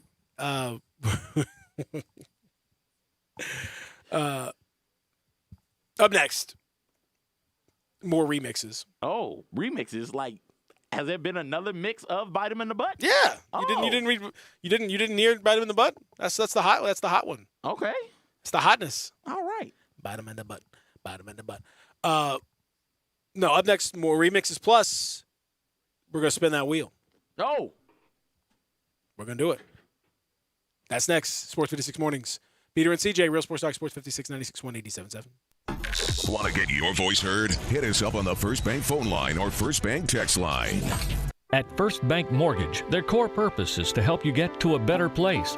That better place may be a lower monthly payment, that vacation you thought was impossible, or getting into a home with a fenced backyard where your kids can play. To get into your better place, First Bank Mortgage makes decisions right here at home. Dedicated to helping you get to your better place, First Bank Mortgage. Call Daniel Mooney at 901-462-0145 today. NMLS 741022. Equal Housing Lender. Hi, I'm Troy Fiveash, owner of Fiveash Roofing. Do you have any idea why I never speak the way I am right now? It's because if you're honest, sincere, and knowledgeable, you do not need fast-talking, high-energy, gimmick-promising advertising to get a customer's attention. Speaking of that, how do you think companies can offer huge rebates and giveaways when you use their services or buy their products? By overcharging you in the first place, that's how. Fiveash Roofing doesn't operate that way. It's misleading and dishonest. When I provide a customer with the best products and the best service possible and do it at a fair price, why would I need gimmicks to sell it? Best products, best warranties, and best service possible. That's all we offer. Well, that and financing. Fiveash Roofing, proud partner of the Memphis Tigers and the official roofer of the Memphis Tigers home team. Fiveash Roofing, fair, honest, and ethical. 367-0050 or memphisroofer.com. 367-0050 or memphisroofer.com. Fiveash Roofing, it's what we do. We're here for you. At Jason's Deli, you can stuff yourself full of great deli food Food that's healthy, fresh, and best of all, it's not expensive. Jason's Deli is all about choice. Whether you're looking for a gluten-free menu, vegetarian sandwiches, healthy kids' meals, or if you'd like to invent your sandwich via the build-your-own selections, Jason's Deli has you covered. And they only use fresh, wholesome ingredients. Choose from the club and specialty sandwiches, paninis, wraps, soups, salads, pastas, and much more. I love the cleanliness in the restaurant, the hospitality, and of course the cost. They have a huge salad bar and great soups, including Southwest chicken chili, fire roasted tortilla, organic vegetable, tomato basil, and many, many more. And if you're planning an event, their catering department is fantastic and can handle any size party. Go check out Jason's Deli's 4 locations. On Ridgeway in the Park Place Center, that's my favorite, on Germantown Parkway in Cordova, at Poplar and Highland, and on Goodman Road in Olive Branch. You can get podcasts of all our daily shows and all of our biggest interviews delivered right to your inbox just by signing up at sports56whbq.com. It's the best way to stay informed on what's going on in sports, and it's brought to you by Surfacescapes Concrete Floors. They'll get your pool deck looking new and beautiful this year, and it'll be up to 20 degrees cooler on your feet. Call 901-888-5000 or go to surfacescapes.com. Get full shows and the best interviews from Sports 56 delivered straight to your inbox. Sign up at sports56whbq.com. Case IH is a proud supporter of the Mississippi Farm Bureau, and thanks to a membership benefits partnership, Mississippi Farm Bureau members receive a discount of up to $500 on every qualifying Case IH tractor and piece of equipment you purchase. This discount may be used with other promotions, rebates, or offers. So join Mid-South Ag Equipment and the Mississippi Farm Bureau and pocket up to $500 in savings. Call Mid-South Ag at 662-890-3141 to get your discount today. Welcome back to Sports 56 Mornings with Peter Edminston and CJ Hurt. This hour is brought to you by MemphisFarmers.com. Insurance coverage backed by a local agent and a brand trusted nationwide. We are farmers. MemphisFarmers.com. Here once again are Peter and CJ.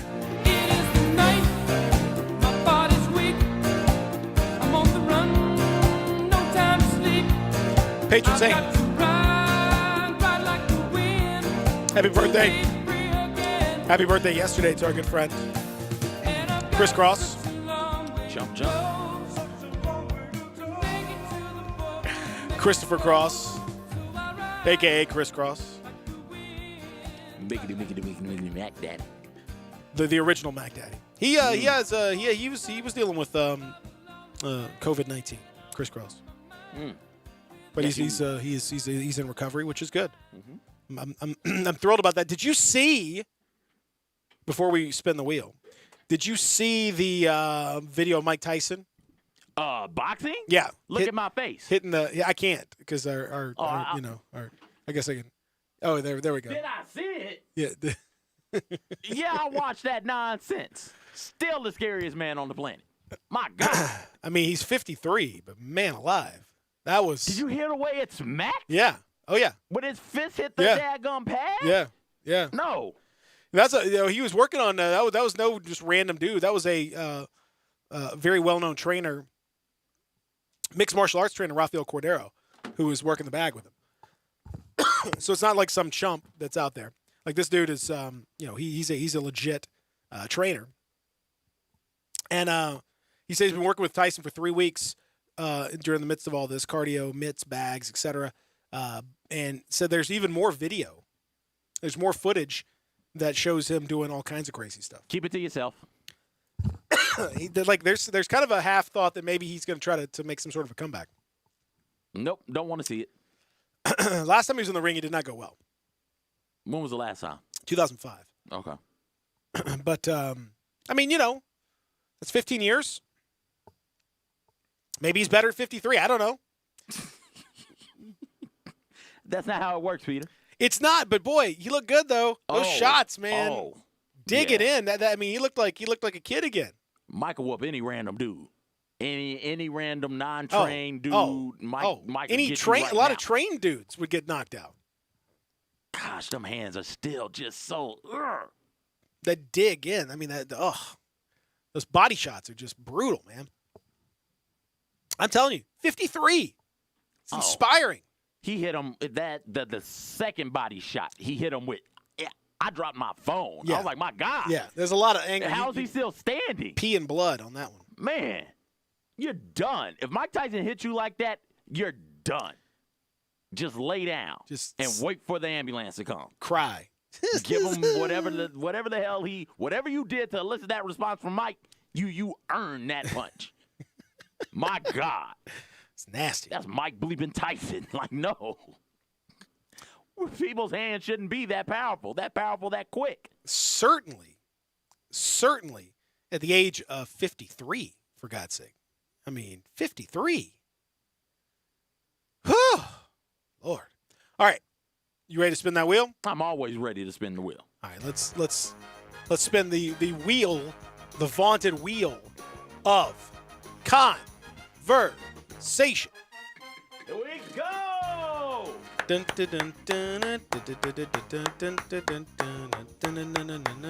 All right. This is a good one. Yep. One superpower to have, what would it be? Ooh. One superpower. You can text in, be a part of the show, 67129. Let us know what superpower you'd want to have. One superpower. One superpower. And you know what? I'm going to include incredible wealth in that superpower. Whoa. That's not a superpower. I tell Bruce Wayne and Black Panther that. Tell Iron Man that's not a superpower. Listen. Okay. I'm gonna listen. We're not gonna do that.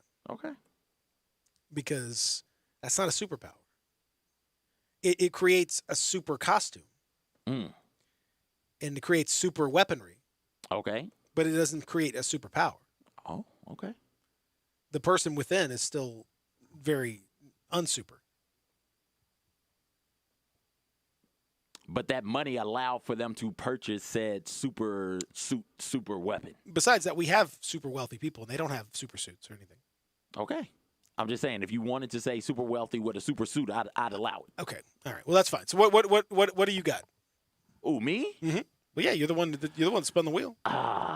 For me, I would like the ability to control atoms at a molecular level, so specifically the carbon atom. I figure that since every living thing on this planet and most things in general have some. How come you don't want to control them on an atomic level? Why do you choose a molecular level? Or atomic level. Why do they need to be atomic level? That's fine. On an atomic level, I will control the carbon atom. That will give me the ability to move not only inanimate objects, sort of like Magneto, but the ability to also move living beings as well. So you would just move them? Yeah. I bend them to my will, Peter. Like, come on. Because everything is made of carbon, so you got to think about the hormones and the way our brains are made up and the body chemistry. So if I can control carbon, I can make you cry right now just because I'm moving, taking away dopamine from your receptors and putting in the sadness, or I can make you super high and just flood your cranium with serotonin and dopamine and other stuff like that to make you really, really high. So I would like to be able to do those things. To what end, though? What would you want? Why would you want to do that? For me, to take over the world. I don't understand the question. I'm definitely a villain in this situation, by the way. My powers are not going to be used for good.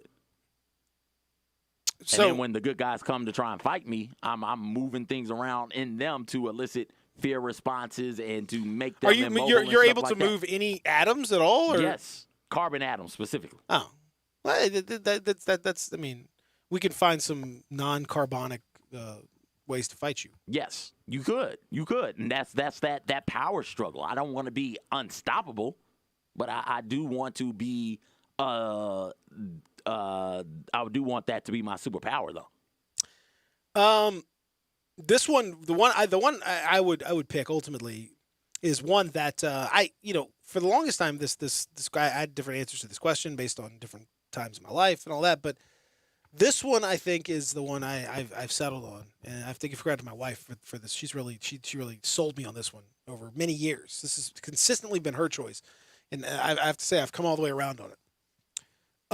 The ability to stop time for everyone but myself and whoever I choose. So everything else is frozen. Okay. And then whatever me and whoever I choose to take into this particular time disconnect is we can do whatever we want for as long as we want. And we don't age. That was change. going to be my question. No, we don't age. Okay. No, they don't age. We could go and theoretically we can go and get money out of somebody's pocket or whatever. I mean, if you really want to. If you want to be evil about it, you could steal somebody's car and go drive it around, and when they bring go, it back. and when, no, or not, and then Or it not. just snaps right back into and then they don't know where it is. How terrible would that be to be in your car one moment and then a second go by? Blink and of an eye, and you're like, wait, yep. I was just in my car. Yeah. Why am Well, I what just happened? standing on the freeway? Exactly. Yeah, you don't know. So that to me that would be ideal because whatever. For example, in a good situation, I could take myself and a whole bunch of scientists, and we could work on this coronavirus business see you. I while see what you're doing. everyone I see what you're doing. frozen. Yes. We fix it, whip it back, good to go, right? Or I could just be bad and break all progress at this point and create some even worse strain and all that, and then you can go either way with it. I'm not. I would choose to be good, but that's me. And I think that it's the more I thought about it, the more I was like, there's really this is a hard one to deal with.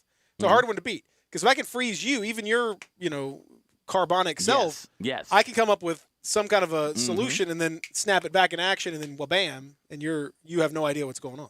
Correct. So, but with my carbonic self, if I get control of you, then I could use your powers for my benefit.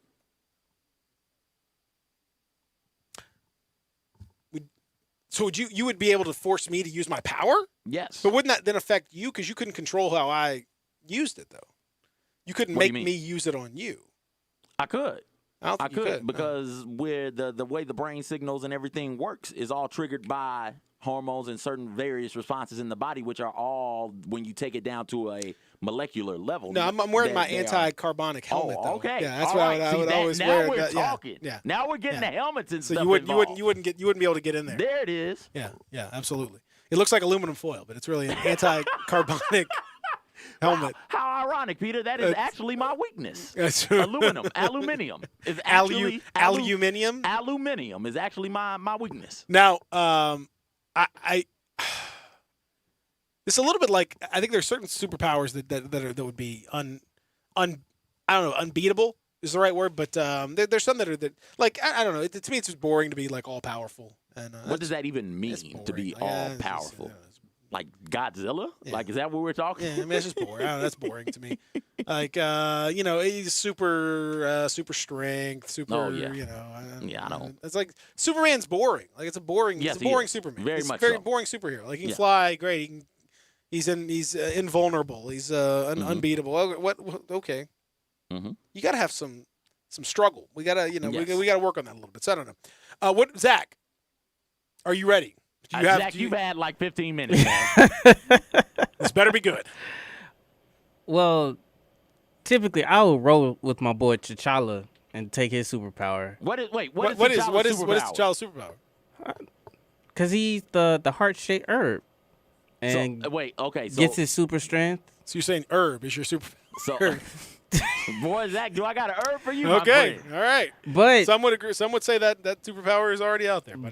But I think I'll roll with I think I'll roll with the Mystiques. Shape-shifting. The ability to shapeshift. Okay. What would be your goal? Well, what's the plan on that? I don't know. Just being mischievous. Just. That's all we can have superpowers, man. People do nothing but their regular lives, just in a more mischievous way. I just want to be able to shapeshift and just like walk into like different rooms just because I have the ability to do so. Just showing off. Just showing off. Just be like, hey, check this out. Hey, you want to see my Eddie Murphy impression? I got one for you. Look at this. And then if I want to be sneaky, I just like, shapeshift into one of the people who's in the room, like a gala or something. Like, all right, turn into this person, just walk around. Do your eyes like stay like are your eyes like a different color so like people can tell you're because that's usually how it works. Like in the movie, there's a slight difference where the person's shapeshifted, like just a little. Like can't get the the eyes all are the way, like or the glowing or fingernails something's something like that. something's a little different to know. Or are you just like full on like couldn't tell the difference? No, you can't. On a genetic level, you are basically the same person. I am that person. So are you only able to, because we've got a lot of shapeshifters to look at. You brought up Mystique, who mostly, I can't think of a time when she hasn't gone from Mystique to a person. But Beast Boy is a shapeshifter. He turns into various animals all over the galaxy. The Wonder Twins, one is always water, the other one is always animal. When you say shapeshift, are you shaping and shapeshifting without limits or boundaries? Are you only able to become like a person? Like a person. So you there's no animal shift involved at all. No. For example, for example, like if Peter said if Peter decides he wants to be a evil villain, let's just say that, and he has all the scientists cooped up in the in the office somewhere, I could shapeshift as one of his scientists, go in and like reverse engineer the serum. But give it. You're not a super genius though. So all you are is a shapeshifter, unless you're gonna add super genius to your superpower, which is cool. That would be a nice one also. Like, what's your secondary superpower then? Because it's not these superheroes don't just have one superpower. Usually they have a primary one and a couple of secondary ones. So what is the secondary superpower, the one that complements your primary superpower? Is it super intelligence? Probably super intelligence. Okay. It's like super intelligence with hand-to-hand combat a little bit. Now, if it depends. Here's my question, just as a side note: if someone chooses like invisibility, are their clothes still visible? Yeah, you can't. I can't think of anybody who's invisible who can make their clothes turn invisible also. That would be a different type of shifting, though. If you're a shapeshifter and you can shift inanimate objects onto your person, and then you can go invisible, then your clothes would be invisible. That they wouldn't be your clothes; they would be an actual part of your skin in a way. So if you can do that, then yes, the clothing, quote unquote, would then be invisible. Now, someone is there's something of a rebuttal to the stop time situation, which I did not consider. Since now again we're having to, I don't know how much science we want to bring into this discussion. But all of the science. It is important to point out that were everything to stop but me and whatever I choose, then there would be no light, because light requires movement, wave movement. And at the time, movement at a particle level. Mm-hmm. So everything would then just be dark because there would be no light the light isn't bouncing and hitting and reflecting. And so there is no light at that point. Also, would the particles in the air around me move as they do now? I shift and move them, they move. But would the air particles just stop and I'd have to be stuck in them, or could I move them out? Peter, I think that is why you and I work well together. Because if I'm controlling carbon particles on a you could sort of make some stuff move. So Peter, you and I this could be a good team. This is strong. This is a strong super team. It's a strong super team for sure. So I didn't think about that, but that's an important, because light would be. So then I'd have to like modify it slightly to be like where maybe I'm just like slowed down. Around me is slowed down to whatever level I need it to slow down just to be able to like see. Mm-hmm. So it's like extremely slow, but still moving to some extent. Maybe that's part of it. I don't know. That's a tough counterpoint there. What would be really, really fun for me is you looking the way you look now, being a world-class athlete. That would be great to me. Well, that's already here. So what else do you need? Are you though? Yeah. I'm talking you beating Michael Phelps in a pool type athlete. I mean, he doesn't want any part of me. He doesn't want any part of me. Oh, okay. He doesn't want any part of me. He don't want any part of me. Running for 5,000 yards in the NFL season. Like, that is what I'm talking about. Like, what do you mean me looking like I look now? What is that? That's like a regular-ass dude. You look real regular, Peter. What is that? I look regular? You look like a regular-ass dude. You don't look like one of these people who are at the height of physical appearance and physical performance. I look like a regular-ass dude. Zach looks like a regular-ass dude. None of us are 0% body fat. Like, none of us have. I mean, I feel like I'm not. I mean, maybe the pinnacle. Maybe not the close. pinnacle of human performance, but like pretty close. Close to what? The pinnacle of human performance. Like I'm probably like near the pinnacle. I don't even know how you want me to respond to that. No, I mean, I'm not saying I'm at the top, but I can see the top from where I am. Can you? Yeah. Oh yeah. You already got superpowers then. You can see really, really far. What about telekinesis? That's that. Then we get into the various ways to stop the telekinesis from happening. Telekinesis, we're talking about ability to control minds, correct? Because I get telekinetic and telekinesis. No, telekinesis would be just to move objects. To move objects? Yeah, right. Okay. Right. Telepathy would be telepathy. There we go. No.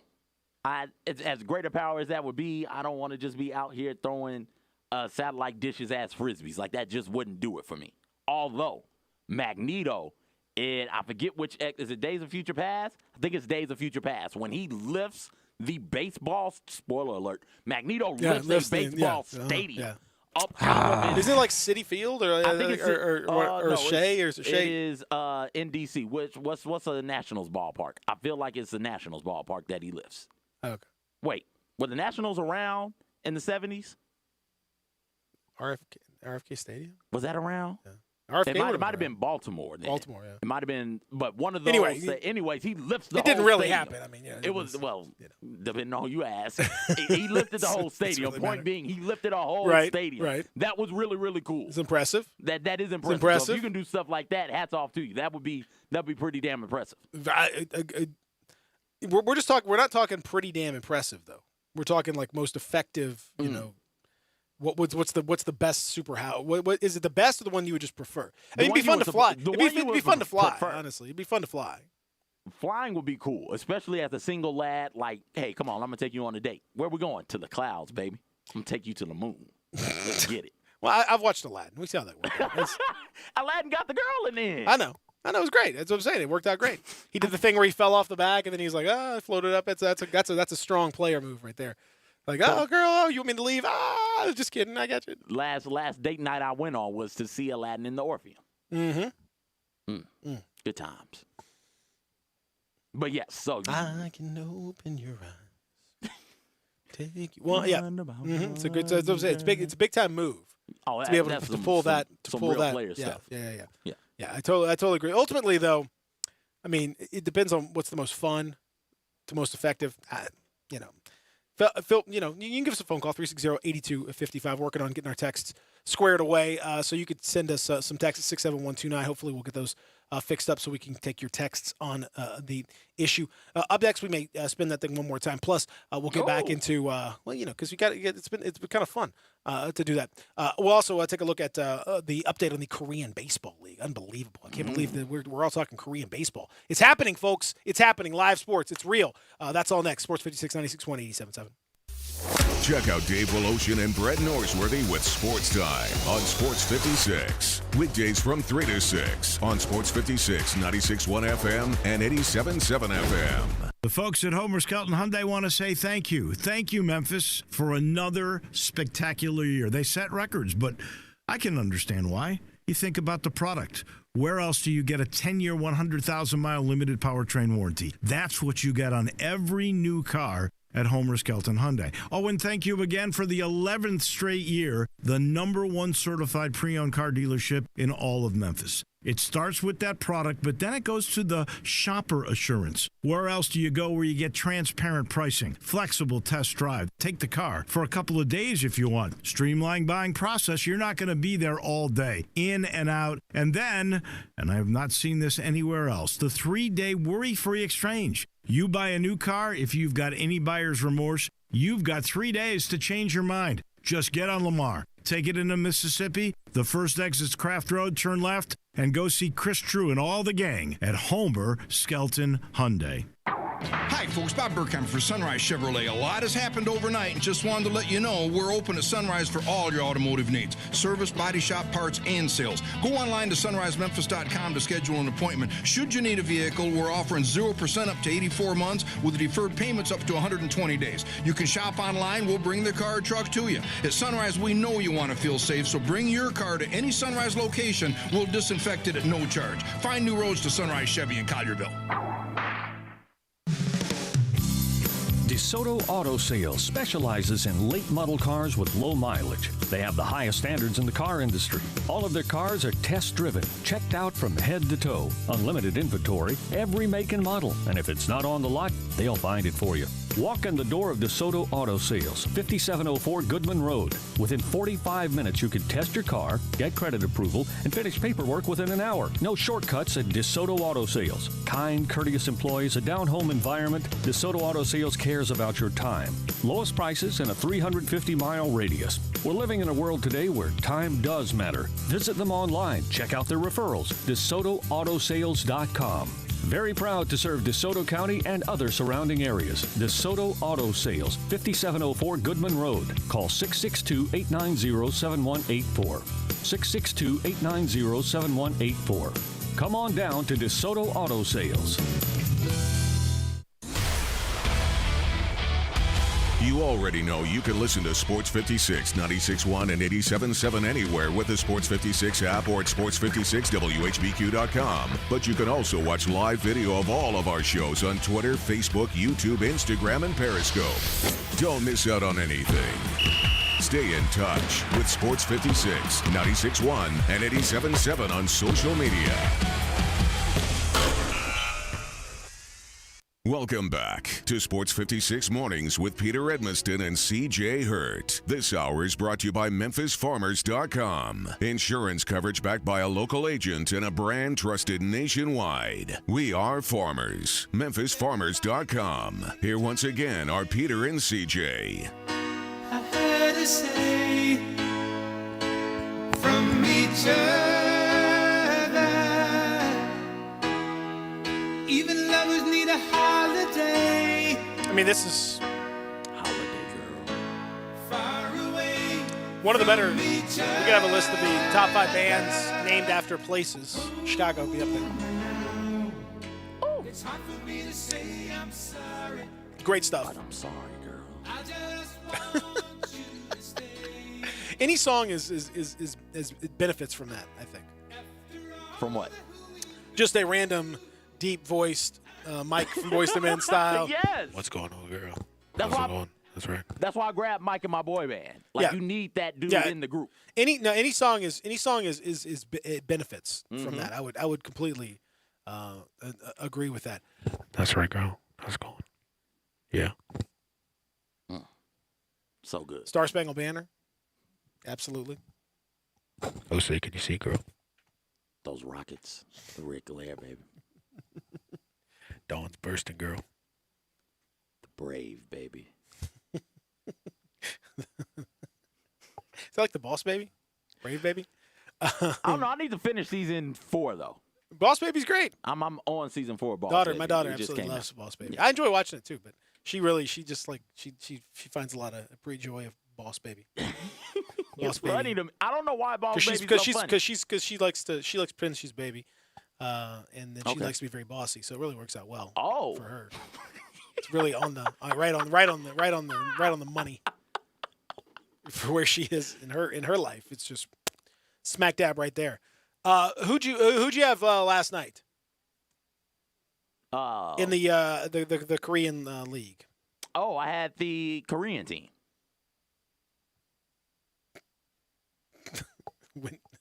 Which one? Oh. The good one. The what? The good one. They're all good. It's early. Are they though? It's early. I don't think so. I think we very clearly have separated the good from the bad already. You think so? Yes. Oh, very much so. When you look at what Were my you man surprised? was able to Were do, you surprised about the LG Twins beating the Doosan Bears? Absolutely not. 8-2 at Jamsil Baseball Stadium? Absolutely not. The Twins are out there balling out of control right now. They've got a great starting pitching staff. They got a great backup pitching staff also. Their whole staff Name is some good. of the staff though. Who they Name got? some of the staff. Peter, I don't want to belittle the people by naming staff members, but we know You who don't? the How would staffs how would that belittle the people? That wouldn't we belittle know anyone they at all. Clarence is out there doing his thing. Clarence Carter. Clarence stroking? is out there. You stroking? Yes. Who else is out there for the Twin Bears? I'm asking you. You tell me. I'm Peter. Give me a You tell minute me. here. For the Twin Bears, you got Clarence out there doing his thing. What are the Twin Bears? There's no For- Twin Bears. The Peter, Twins played the Bears. Yeah, that's what I said. For the team, the Twins who played the Bears. That's what I said. So you got Clarence out there. Of course, there is Malcolm, and there's Richard doing his thing as well. They call him Big Richard. You've got Carter doing his thing as well out there at third base, being a super agile, super fast bat. Who's this? Carter, the third baseman. Carter? Carter, yes. Agent Carter is out there doing his thing also. You've got so many. Eddie is out there. Eddie in center field. Sure. Running around. Sure. I think I saw Satchel Paige out there, the ghost of Satchel Paige Really? making it happen. Ghost of Satchel Paige was outstanding. Yeah. He had a I'm big just saying. night. Big Yeah. day. Oh, you put the ghost of Satchel Paige on the mound, nobody's getting any hits. No. Probably because they're all terrified. Right, as I would be. I think anyone would be. I mean, it was a big night, or day, or whatever the time frame. I don't. It was big though. I mean, big scores. I mean, the Bears the Twins knocked out the Bears 8-2 at Jamsil Stadium, and it was remarkable because as we all know, CJ, and I'm sure I'm telling you anything that you don't know. I'm not speaking out of school here. The Doosan Bears are the defending champions, which we all knew that, obviously. Obviously, we did. And so I'm not again. I don't want to belabor the point here, but I mean, what a strong outing though from the LG Twins, and congratulations to them for a big performance. I'm just saying, if you're the Bears and you've lost, players like Roger Martell, and you lost Roger Murtaugh, yes, and you lost Nicholas Angel and Terry Holtz, and you lost James Carter and Inspector Lee and Mike Lowry, and you lost Foley, and you lost Brett the Hitman Hart. You lost Lieutenant Gabriel Cash and Holland March, B.A. Baracus, Judy Hopps. Can't forget about losing Judy Hopps, P.K. Highsmith. You lose those types of players, man, it's going to be real hard. Real hard. Jack Hoyt isn't coming through that door, Peter. You're speaking to you're preaching the choir, buddy. Latte beat KT 7-2. NC beat Samsung 4-0. Great, but a great electronics. In terms of electronics, Samsung is definitely a winner. The TVs and the washing machines and then such.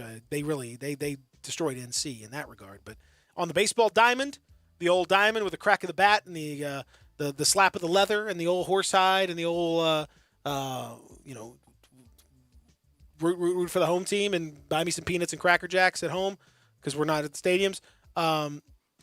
Big wins for NC. Hanwha over SK 3-0. What a day. What a day of Korean baseball. And there's more to come. Lonzo Harris ain't walking through that door, Peter. I'm watching Korean baseball extra innings tonight again. Okay. I encourage you to check it out. It's worth it's a tremendous broadcast. It is. You'll be up for it. Yeah, it's a tremendous broadcast. I think you're gonna dig it. Up next, NFL announcements and what do they even mean at this point? We'll talk about that when we return. Hour number 3 on the way. Sports 56 Mornings. Peter and CJ, Real Sports Talk. Sports 56 96.1 87.7.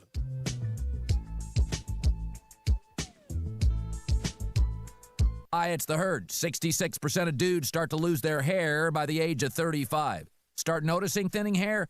Probably too late. Lucky for you, it's 2020. Medicine and science can help you do something about it. Hims basically helps guys be the best version of themselves. FDA-approved products. The best part, you don't have to meet with a doctor in person. Couple of questions online, 4 or 5. A licensed physician reviews it and determines if a prescription's right for you. I recommend it. Check them out before it's too late.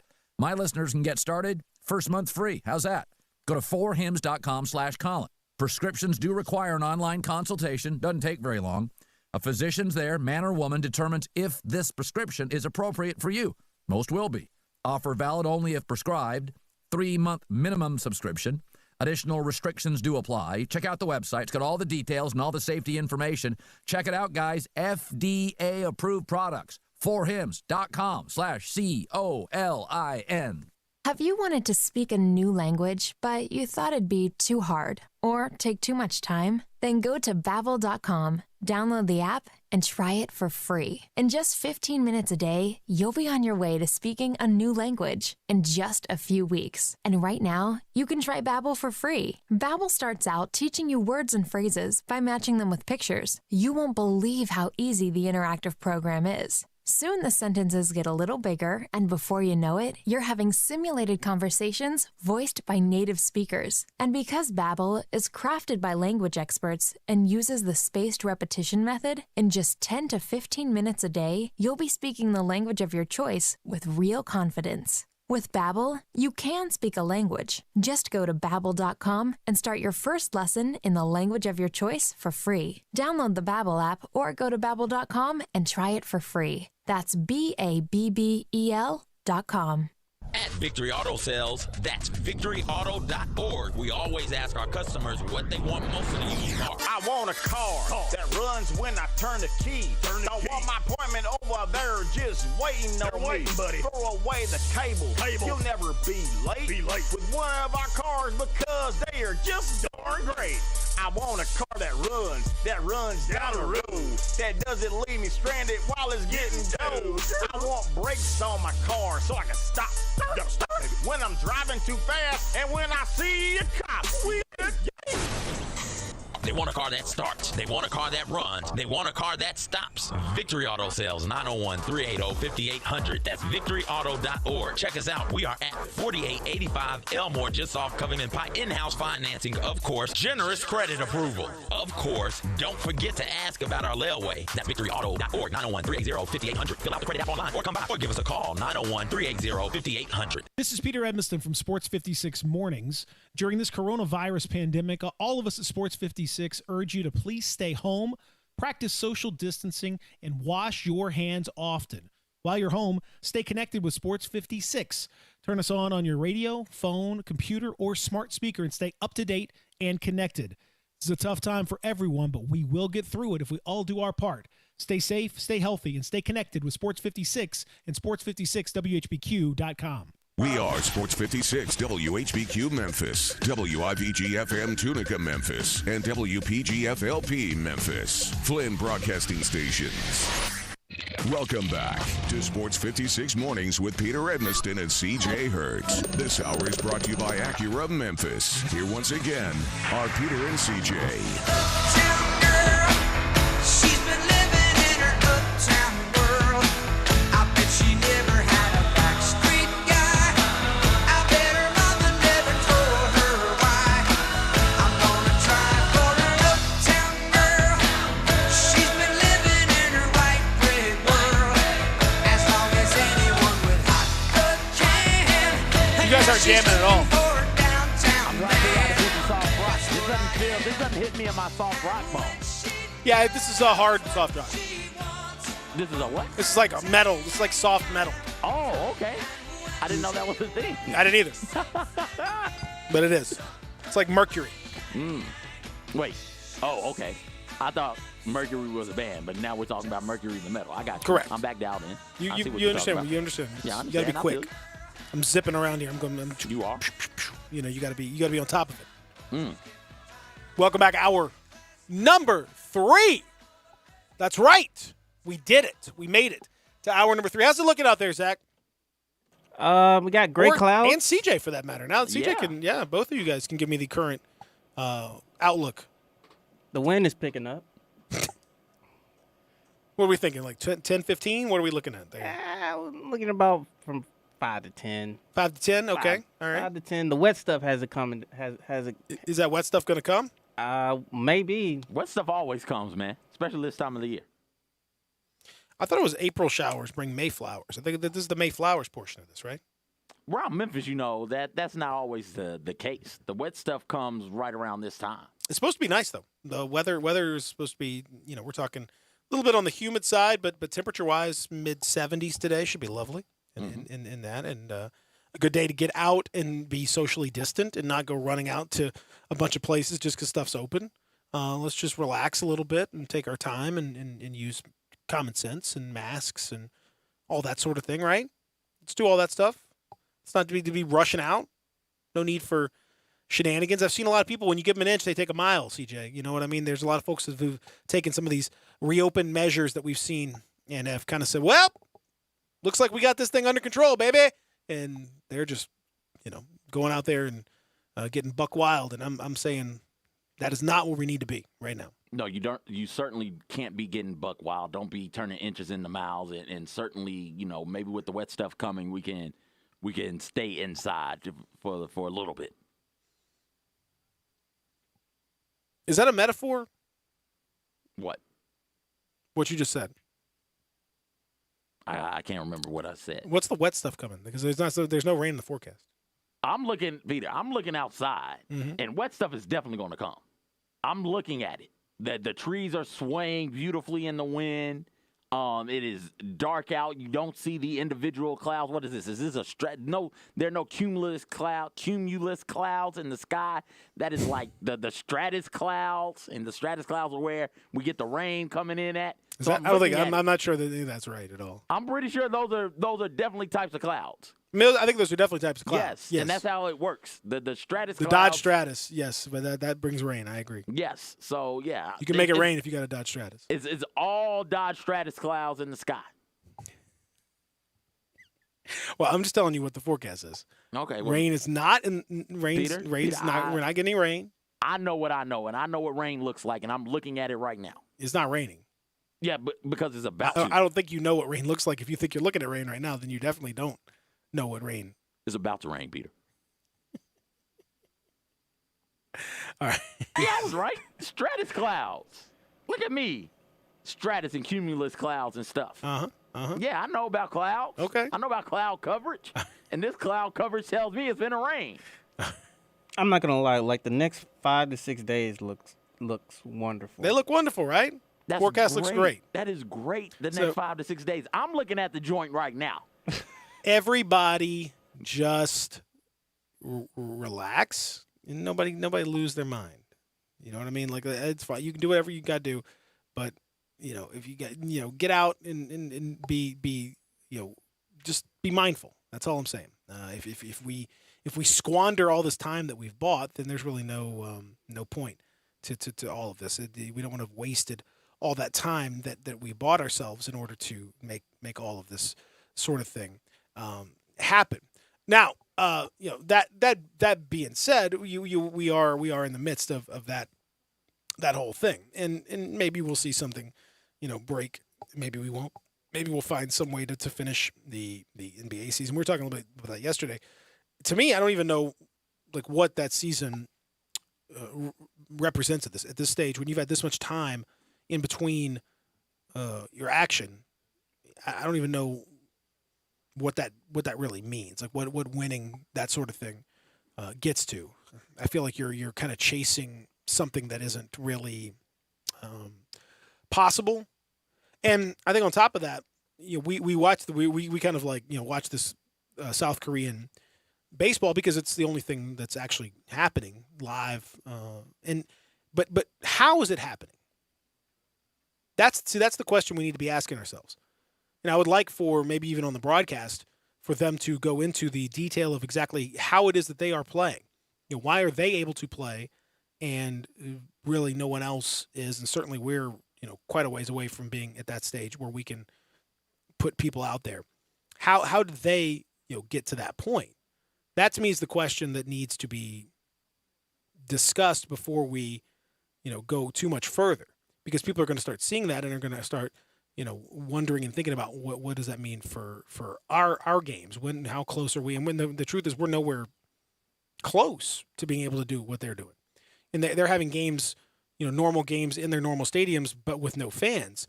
That's still a major inconvenience. It's not ideal, but at least it's something. We aren't even in that neighborhood. They've done that because they've basically brought down new cases of COVID-19 to near zero.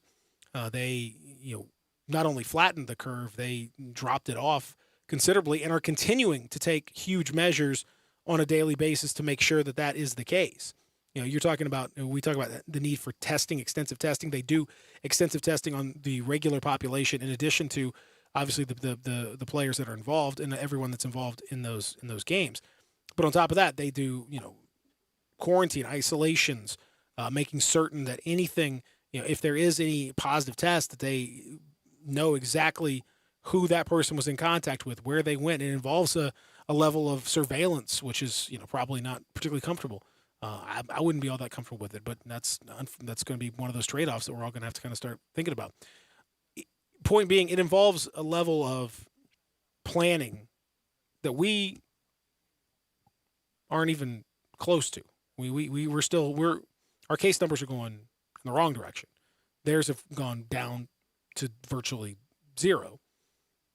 Ours are heading in the wrong direction to the point where the model yesterday that the FEMA was using internally suggested that there could be 3,000 deaths per day by June. That's not good. That's a 9/11 a day. We're not on top of this. So when you watch someone else play baseball and you think, man, I'd love to get our sports back. They took a tremendous hard 3 months of putting it together to be able to get to this point. We haven't even really started that process. And that's what makes the when do sports come back thing so complicated to answer. We talked about it in the first hour that is not a date. It is when you see that the cases are not only going down, but being held steady in a low fashion, steadily below X number. Mm-hmm. Where you've implemented things like mass testing, and you can get a plethora of people tested on the daily, on the regular, as much as possible. You've implemented contact tracing, where somebody has now tested positive. We need to be in contact with everybody that person's been around in such a way to test them, and then we can quarantine everybody else. These aren't complicated measures. That's something that should be that's something real simple, and it should be simple you would think, to get those things going in the right direction, the contact tracing and the testing. And then the treatment aspect of it is a little bit more complicated, but there are some drugs, what is it, remdesivir? I think they're saying shows some sort of promise at all. No, not really. I mean, a tiny bit, not much. Okay, well, it's a start. So I mean, it's really... It's not. There's not much there. Okay, I'm telling you. So we got you got to get work to do. You got to get the treatment aspect of it up also, so that one becomes a little bit more complicated because it is new, it is novel. You've got to have time to run through all of the possible side effects of drugs and the treatments of drugs and how effective is this drug really on the coronavirus and impacting it in a meaningful way, and then the vaccine. So the last two things are tougher to come about, but if you're waiting for vaccines are... Yeah, vaccines are a ways away. Getting the test, they're playing baseball and they don't have a vaccine. They can do that because they've gotten tests and they've gotten contact tracing capabilities that right now we don't have. Everybody knows when they step onto that field that everyone they're going to come into contact with is not infected. So you know that because you've tested extensively and you have confidence in the quality of the testing and all of that. And we've had some tests, but we started off with tests that didn't work right, that gave a lot of false positives and false negatives that didn't help the whole situation at all. They have confidence in the testing and what they've seen, and it hasn't been straightforward for them. They've had some issues that have cropped up in building up to these getting back onto the field. But you have to have confidence in that. And to me, it's somewhat barbaric to send athletes out, as much as these guys and professional athletes make a lot of money. and just for our entertainment to send them into a situation that's dangerous. If you start opening back up without some of these things and asking them to go and be involved in it for our entertainment situation, this is not a essential work thing.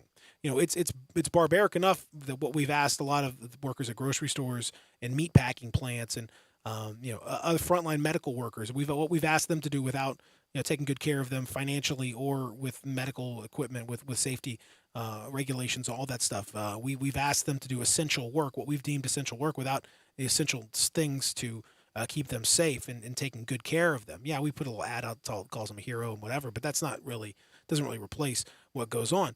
That work is essential, and those people need to be taken care of, and they're the ones who need to have the tests, and they're the ones who need to have as much of the equipment and all that stuff before any athlete, before any person involved in sports or any of that stuff, before they get any of that. If you source thousands and thousands and thousands of tests to resume NBA play or to go out there and play college football or whatever it may be, those tests at this point right now, we don't have that many. We haven't tested that many folks. We're at fractions on a per capita basis of other countries, and certainly of where we need to be. You can't justify hoarding those for sports at this stage when there's so many people that are definitely directly dealing with it every single day who do not have access to that stuff. Those are the ones that should have the PPE and any of that stuff before and extended testing before any athlete or any other sporting organization should. And if you can't get those tests for the athletes to where you're testing everybody whether they have symptoms or not, you're doing this in vain. And you can't. It doesn't. You're It's not opening gonna up work. in vain. It's not going to work. You can't open up, and if you do, it's going to be all for naught because eventually somebody will have it, and then you have to shut it all back down again because that person gives it to somebody, and who gives it to somebody, who gives it to somebody, and now you've got a breakout on your resort, be it in Vegas or in Arizona or in Disney World, wherever it is, wherever your little bubble is going to be. If you don't have the test, and right now we don't have the test to test the athletes that type of way, you can't open the sport back up. You can't resume the NBA, NHL seasons, and you can't start the MLB season either. But these aren't like complicated things. This isn't something that takes a whole lot of brain power to figure out. Testing, contract tracing. Those are two things that on face value, on their surface, are real easy, real simple techniques. You just got to go get the test and then get the people ready to start with the contact tracing. And we are, like you said, we're lagging behind in both of those. And that is why South Korea can do baseball. And right now we can't. The tail is wagging the dog. And that's what I was talking about earlier on the show, CJ. To me, when we've made this determination that we're writing the story from the ending first and then working backwards and trying to say that there's got to be happy stuff, and this is a positive story, and we've overcome whatever, and now it's time to get back to work. No, the data does not suggest that at all.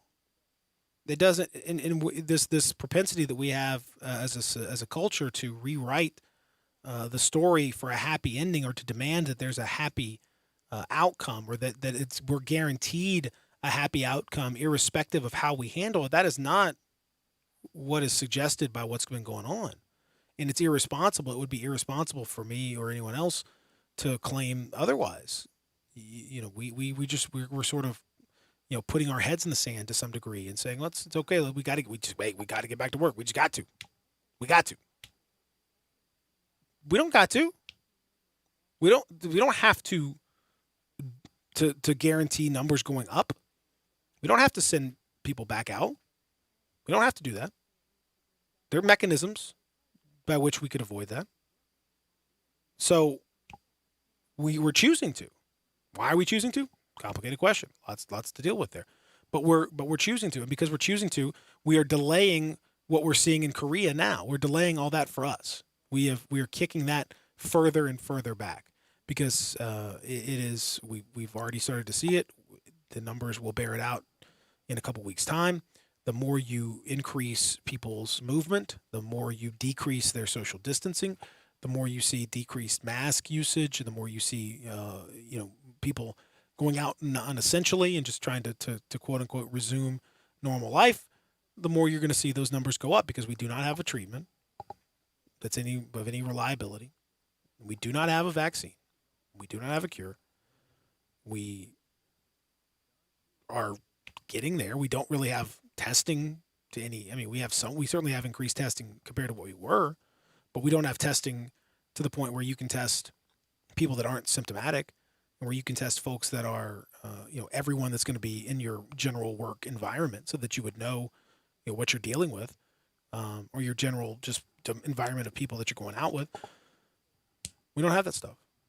So I feel like we've worked backwards from the ending that we think this is over. We think there's an ending here, and this is the beginning. I mean, these things last for years. Vaccines take years to make, not months, years. Typically 4 years. We are trying to accelerate the process to like 18 months, but there's no guarantee that's actually going to work. There's no guarantee that there's so we have to start building that infrastructure of how you live with it in a way where you can test and trace and all that stuff. And I feel like we've just sort of forgotten that. I feel like we're sort of gliding past that at this point. It is, even at the earliest on the vaccines, best possible case like scenario. Unprecedented best case. Unprecedented. Something we've never seen before. January? Like January, that would be so far off the charts. Remarkable. That would be like phenomenal. a 100 home run season. Like it's possible, but we've never seen it before. So how are you going to resume society in the way that it was before the coronavirus, with the coronavirus still out there with no vaccine and relatively few options in way of treatment? That it's not rocket science, is not complicated. It is test, contact trace, and if you got it, you isolate. You have to, and then we can make do until we get more help. We are still buying ourselves time. And on the topic of bringing it back full circle, on the topic of sports resuming or sports leagues starting, until we test, and have not only enough tests for the athletes to be tested rigorously, constantly, incessantly over the course of their stay in the biodome, wherever their biodome is, and have enough tests for the general population, you can't resume. It's going to be all for naught, and you're going to run into a situation where it is going to spread again. And it is going to, that curve that you wanted to flatten out so much is not going to be flattened. And is going to come back in a second wave that is going to be every bit as damaging as the first wave, maybe even more. So until you get more tests, much more tests, and have a system in place to contact trace and see who's gotten it and who they may have given it to or where they may have gotten it from, and you can test those people, you can't think about resuming sports in the way that we normally do. Again, I mean, I think it's important to point out the differences here and the clarity of this whole thing, because what South Korea has done to put themselves in this situation. They had, as of Monday, CJ, so yesterday, the day that they opened things up, they had 8 new cases in their country. 8 new COVID-19 cases in the country. You know how many people are in South Korea? No, how many? About 52 million, okay, give or take. That's about a sixth of where we are in that neighborhood, sixth-ish of where we are, which would mean that, like, so to get to that point where the U.S., we would have to have 48 or 50 new cases on a daily basis to even be close to that point. Do you know where we are on that one? A couple thousand per day. Mm-hmm. It's way more than that. Oh, really? On a national scale. Now, again, you're talking about, it's difficult to say this, but because it's all used as state by state projections and everything is hard to say. But I mean, you're adding 25 to 30,000 cases a day on average. So we are about 1 million miles away from that whole area where they are. And they've got that down to, basically zero by a statistical measure. And that's where this is. And they can't speak to teammates, opponents, or referees while on the field. They cannot shake hands while on the field. They have to keep their distance while walking onto the field. Each player has designated water bottles that only they can use, and no one else is going to be able to use. Spitting is prohibited strictly, which is that's hard to deal with right there. They have their temperatures checked twice per day. They have to report their daily health status to league officials via a special app, which they have to put on each of their phones, and they have to have with them at the entire time. All of that stuff is just a part of this whole thing, and so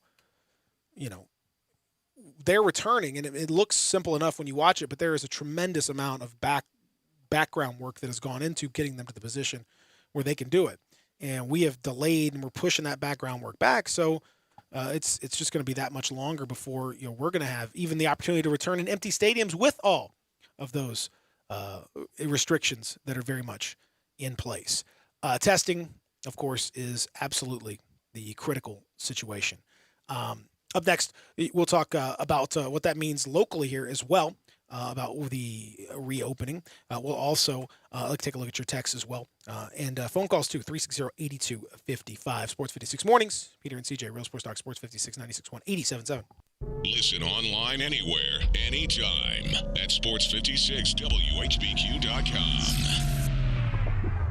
Hi, everybody, The Herd. Over 50 years ago, two men with a passion for motorsport and engineering began building race engines in an old abandoned mill. They saw an opportunity on every wide open road and an invitation in every curve. It was a chance to push the envelope, break all the rules. It was a chance to prove that a 2-ton family sedan could have the performance to compete in a 24-hour track race. But shocking the competition and building a reputation, it wasn't enough. Their vision was to expand upon the excellence they had created. This engineering company continued to validate their belief by putting race car engines in luxury sedans and proceeded to stun the elite in world motor racing by winning and winning and winning. We may never truly understand what drives Mercedes-AMG to break barriers, along with every record in the book, but here's to allowing us to enjoy the results. Learn more at mbusa.com/AMG. Mercedes-AMG. Driving performance. DeSoto Auto Sales specializes in late model cars with low mileage. They have the highest standards in the car industry. All of their cars are test-driven, checked out from head to toe, unlimited inventory, every make and model. And if it's not on the lot, they'll find it for you. Walk in the door of DeSoto Auto Sales, 5704 Goodman Road. Within 45 minutes, you can test your car, get credit approval, and finish paperwork within an hour. No shortcuts at DeSoto Auto Sales. Kind, courteous employees, a down-home environment. DeSoto Auto Sales cares about your time. Lowest prices in a 350-mile radius. We're living in a world today where time does matter. Visit them online. Check out their referrals. DeSotoAutosales.com. Very proud to serve DeSoto County and other surrounding areas. DeSoto Auto Sales, 5704 Goodman Road. Call 662-890-7184. 662-890-7184. Come on down to DeSoto Auto Sales. With everything going on, you're probably worrying more than ever, wondering what's going to happen next. Your mind can run circles. It's time to relax. New from the guys at M-Drive. M-Drive Relax, a powerful supplement designed to help relieve stress, help you sleep better, and support a healthy immune system. M-Drive Relax is meant to be taken in the evenings to help you wind down and, well, relax. Packed with powerful adaptogens to help ease your mind and support a strong body. Check it out at mdriverelax.com. Also, the guys at M-Drive know it's a tough time. They want to help. Limited time. They're offering M-Drive Relax for 50% off. Check it out. mdriverelax.com. They made it easy. There's no coupon code. Just go to mdriverelax.com. 50% off. No obligations, no strings attached. Try M-Drive Relax for 50% off while supplies last. If you find yourself stressing, try M-Drive Relax. Hi, I'm Troy Fiveash, owner of Fiveash Roofing. Can anyone explain to me why anyone would care how I measure your roof? We have all heard about measuring your roof from outer space. Well, to be honest, there are aerial pictures that are taken every 4 years that can be used to measure a building, but it's not from outer space. Besides, no one, and I mean no one, can tell you what's wrong with your roof or even if you need one by using pictures that might be 4 years old. If you would rather do business with a family-owned and operated business with a lifelong tie to Memphis that refuses to mislead or use gimmicks, please give me a call. Best products, best warranties, and the best customer service we know how to provide. Fiveash Roofing, proud partner of the Memphis Tigers and the official roofer of the Memphis Tigers home team. Fiveash Roofing, fair, honest, and ethical.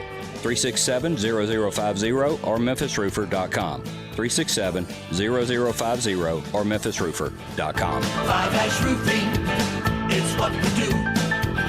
We're here for you. Welcome back to Sports 56 Mornings with Peter Edminston and CJ Hurts. This hour is brought to you by Acura of Memphis. Here once again are Peter and CJ.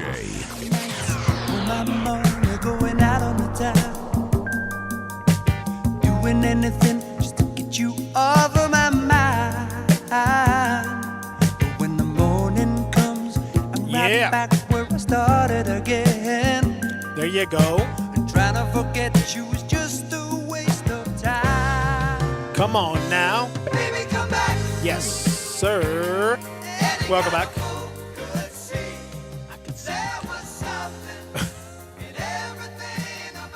It really needs it. It needs it. It's even better. Get your ass What's back what's your status on The Last Dance, CJ?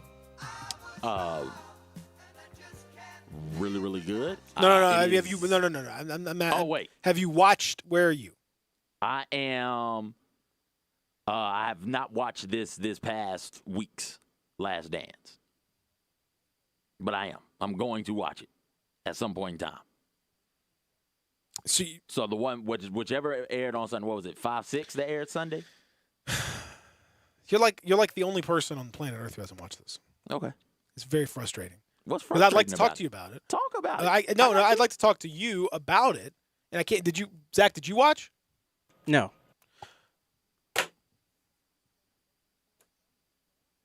What am I dealing with? I don't have the correct streaming services to watch it when it comes out. So You can watch it. I watch it on. There's ways to watch it. There's people that know how to do this. And there's money involved. No, there's not. That's not how Peter. That's was not how I referring to operate. it. There doesn't have to be. I don't know what you want from me, man. It was a full hour of The Neighborhood last night. You think I'm not going to watch an hour of The Neighborhood? You can watch. You got time. Oh, true. You can watch it both. It's not an either-or situation. This is like I was finishing up B-Stars.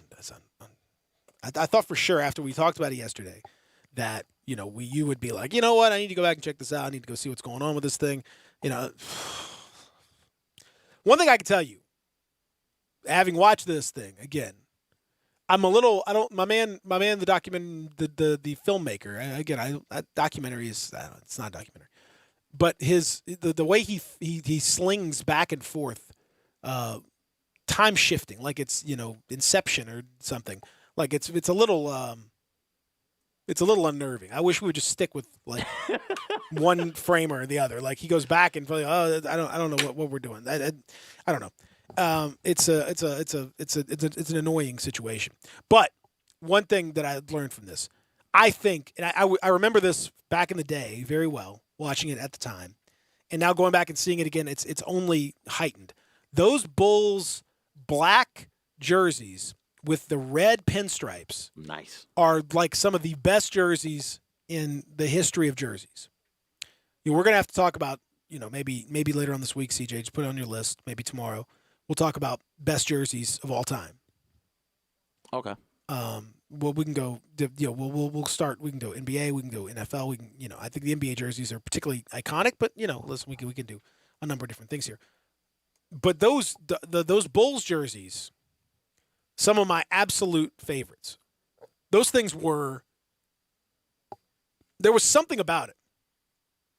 It took me back watching those games. It was something special about seeing them in those jerseys, like on the road, a particular game. It felt like the game was bigger, felt like something was going on, like it was an event, like it was a thing. Mm-hmm. And it just heightened the whole deal. Like, and I think they did a better job back then watching some of those I think they did a better job of actually hyping the game itself and the rivalries within the context of the game, rather than just the personalities and like, hey, you can watch LeBron play, and hey, you can watch, James Harden, watch him do James Harden stuff, and watch LeBron do LeBron stuff, and like that feels like that's the extent of our hype now.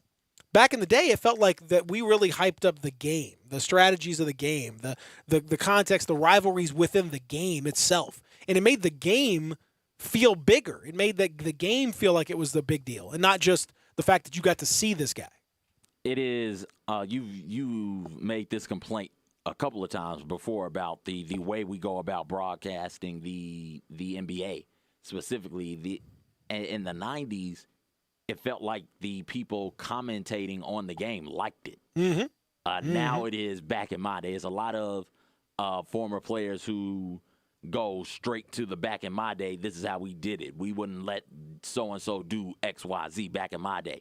And I think that if you take that away from the repertoire, if you will, you could get more of that in-depth analysis on the particular rivalries, on the particular matchups, on, when Kawhi and LeBron face off, on what Kawhi Leonard has meant for LeBron's career and how that rivalry on the court has bloomed and blossomed into something really, really interesting. When Dame and Russell Westbrook face off against one another, I feel like if you had announcers who weren't going to spend so much time commenting on James Harden's step back or the way that James Harden draws fouls, you could get more. Or some of that. controversy about the MVP race or whatever. I'm just saying you could get more of that in-game rivalry talk. Because I feel like the ratings for the games, those ratings have been flat or down in many respects. And, some of that is obviously that there's just more out there. There's more, you see more of the games. It's not as special like Sunday, Saturday, whatever. So I get that. But also the fact is it doesn't seem like the commentators enjoy watching the game and talking about the game. And so if they don't enjoy talking about it or watching it, then why are the fans going to? They're going to watch and follow all the drama and the soap opera stuff on Twitter and on social media and all this stuff, and they'll read the stories about it. And but we don't even. Hell, SportsCenter doesn't even show highlights. It's basically just interviews of, even before all this stuff, it's mostly just interviews with folks and maybe a little highlight, maybe a little breakdown of something here. But it used to be let's watch the highlights. Let's watch it. Now it's. I mean, we got the highlights. If you want to watch highlights, then hop on Instagram, YouTube, Facebook, wherever. You can Twitter, you can get the highlights there. I had a conversation with my dad, though, on the topic of the in-game rivalry conversation.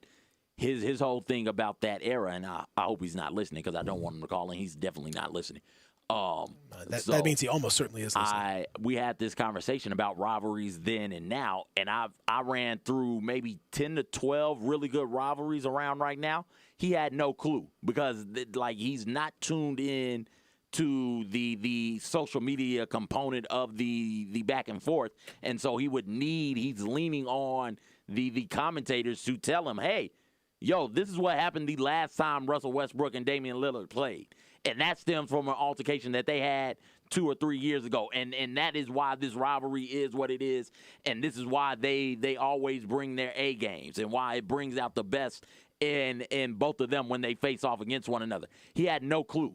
He had no clue about Dame telling Russell Westbrook, hey, stop running from this ass whooping. He had no clue about Russell telling Dame in the game, you can't guard me, you can't stop me. He had no clue. So when he sees Dame wave Russ off the court, it means nothing to him. He doesn't understand the rivalry that is those two. We all like good trash talk.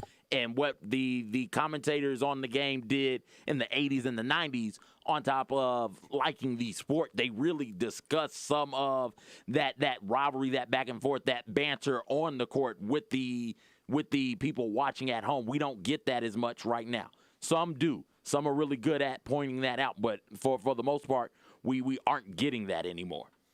I think that would go a long way towards getting us back to appreciating that whole deal, and appreciating the actual sporting the competition itself. 48 minutes on the field. I think the NFL does a better job of that. Like, I think the NFL, we understand, we get a lot of the on-field stuff. You know, maybe that's because the personality stuff is diminished, but we get a lot of the on-field rivalry and the on-field discussion and the on-field, what's really happening and all that. And it feels like those analysts are really into the game. You don't hear, Tony Romo going off on some random tangent about other parts of football for 5-10 minutes while the game is going on. But you hear that all the time in the national NBA broadcasts. I mean, you hear just a tremendous amount of deviation into like, well, Giannis is actually, maybe he seems like the MVP is really good, but I don't know. And it's like the Kings and the Lakers playing, and we're talking about like Giannis, or we're talking about like, what's going on with the Knicks or James Dolan or what. I think it's annoying. And I go back to watch these Last Dance clips, and it feels like the action was really, everything was really focused on the game itself. And those rivalries, they were off the court for sure, but everything kind of funneled into the context of the game, so that all the eyeballs and all the attention and all the spotlight was really on the game. And it made those games feel like events. And even something as simple as the intro, like NBC, go back and look, people post them now, go back and watch the NBA on NBC intro, not just the music, but like the Bob Costas, like reading the preview and selling what the game means. And you could hear and you could see the difference in the way it's presented. You could see the difference in the way that it's put out there for everybody. And that to me is, I don't know. It's we could go back to that, and I think it would really do a tremendous service to everybody out there. Yes, and it would be fun in a way that is not fun now. It is great to get the goofiness. I'm all the way, as a goofy person, I'm all the way here for you being goofy, for you being quirky. I enjoy that, but not the whole game. Not the whole game. Not when you have a situation where it is Kevin Durant and LeBron James on the court. And you're talking about, like you said, something that James Dolan did, or something going on, an MVP conversation about Giannis. That's two players, two of the best of their era, and really two foils. When you think about the greatest foils of both of their respective careers, you could really play that up in a way that was played up when Michael would face a Clyde Drexler, or when a David Robinson and a Patrick Ewing would face off. Like, we still have those big-time, those top-tier matchups. We just don't discuss them with the same sort of thought that we used to back in the day. Like when Chris Paul and Steph Curry face off on the court.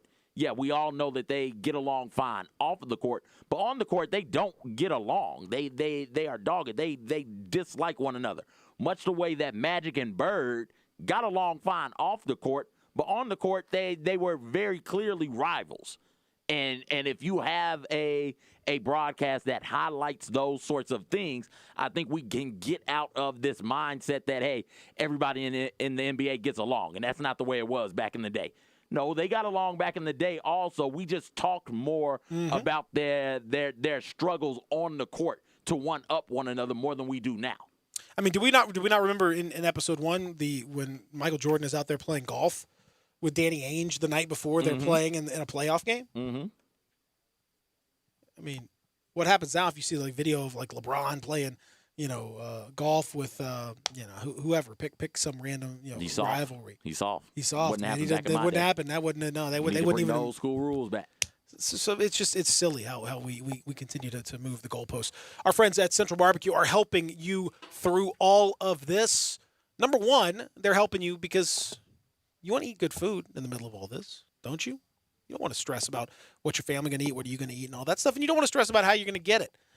I understand, all this stuff. They have been on top of it from the very beginning, innovating when it came to their own delivery service, allowing you to be able to get their food from them, directly without that third-party stuff and everything else. They go right to you, and take care of you. On top of that, if you want to go and pick it up, that's probably the easiest way to do it. They can do all that curbside, so you're minimizing all that contact, making it extremely easy for you and very safety oriented when you want to keep yourself and to keep them protected, because it's important to keep their workers and their employees and everyone there protected as well. So it's good for everybody the way that they've done it. Their 4 locations are still going strong and taking good care of you. And obviously when the time is right and when opening begins, it's sort of tiptoeing towards it. And as it gets more and more out there, they're going to be taking great precautions to take care of you when you choose to go there. So to barbecue, you've got the location on Central on Summer. You've got the one downtown, the one in East Memphis as well. And, of course, eatcbq.com. Go check them out. They're absolutely fantastic. They are Central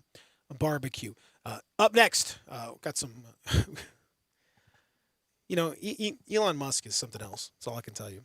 We'll get to that in his brand new baby. And maybe you can help me pronounce this name because I have no idea what's happening. All that next when we return.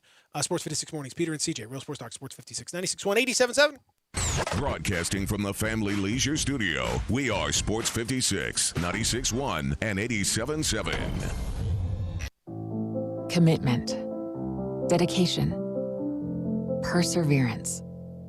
At FedEx, our people are our strength. Even during these unprecedented times, we are delivering medical supplies, test kits, and the things you need every day. Helping the world move forward together. Strength, what we deliver by delivering. FedEx. In business today, being ready is more challenging than ever.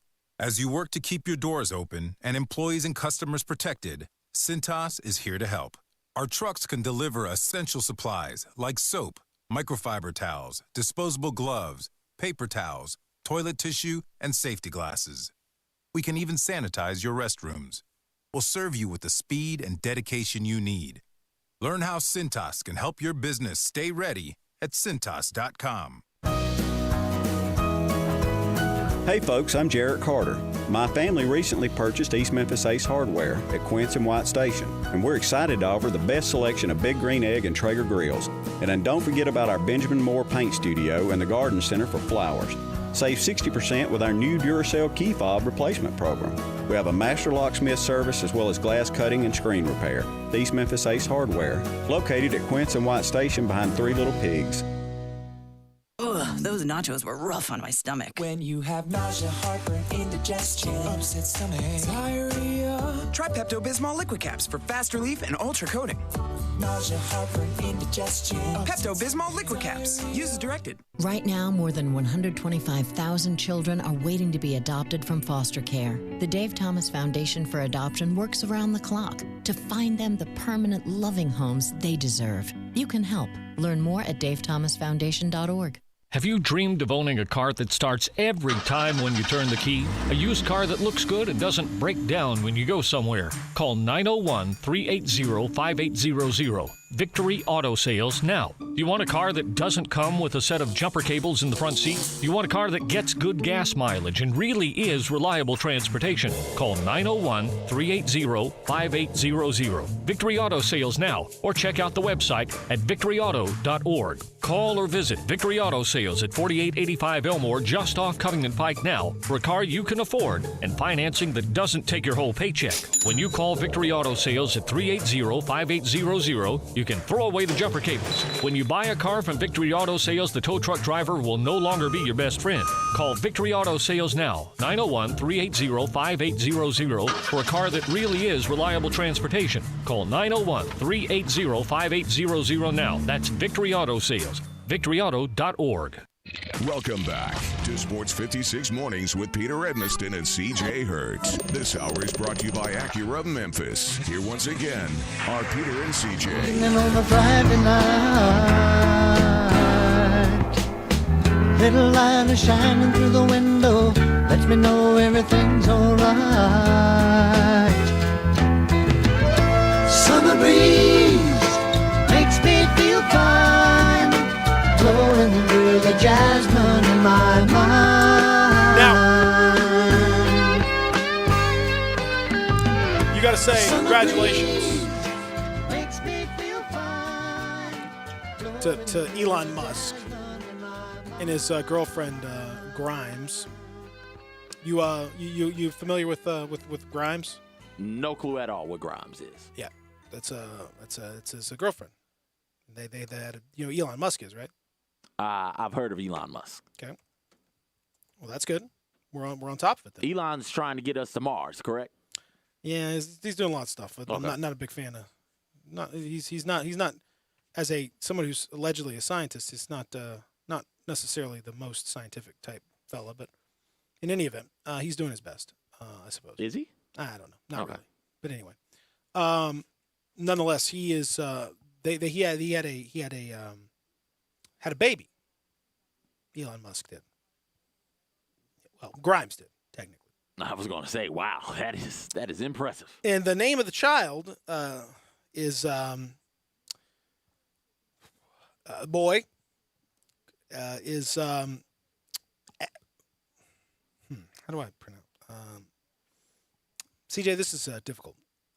X, the AE letter that's like squished together, and then A-12 is the name of the boy. Excuse me? The name is XAE. I don't know how you pronounce that one letter deal. Like how you pronounce that, and then A-12. Huh?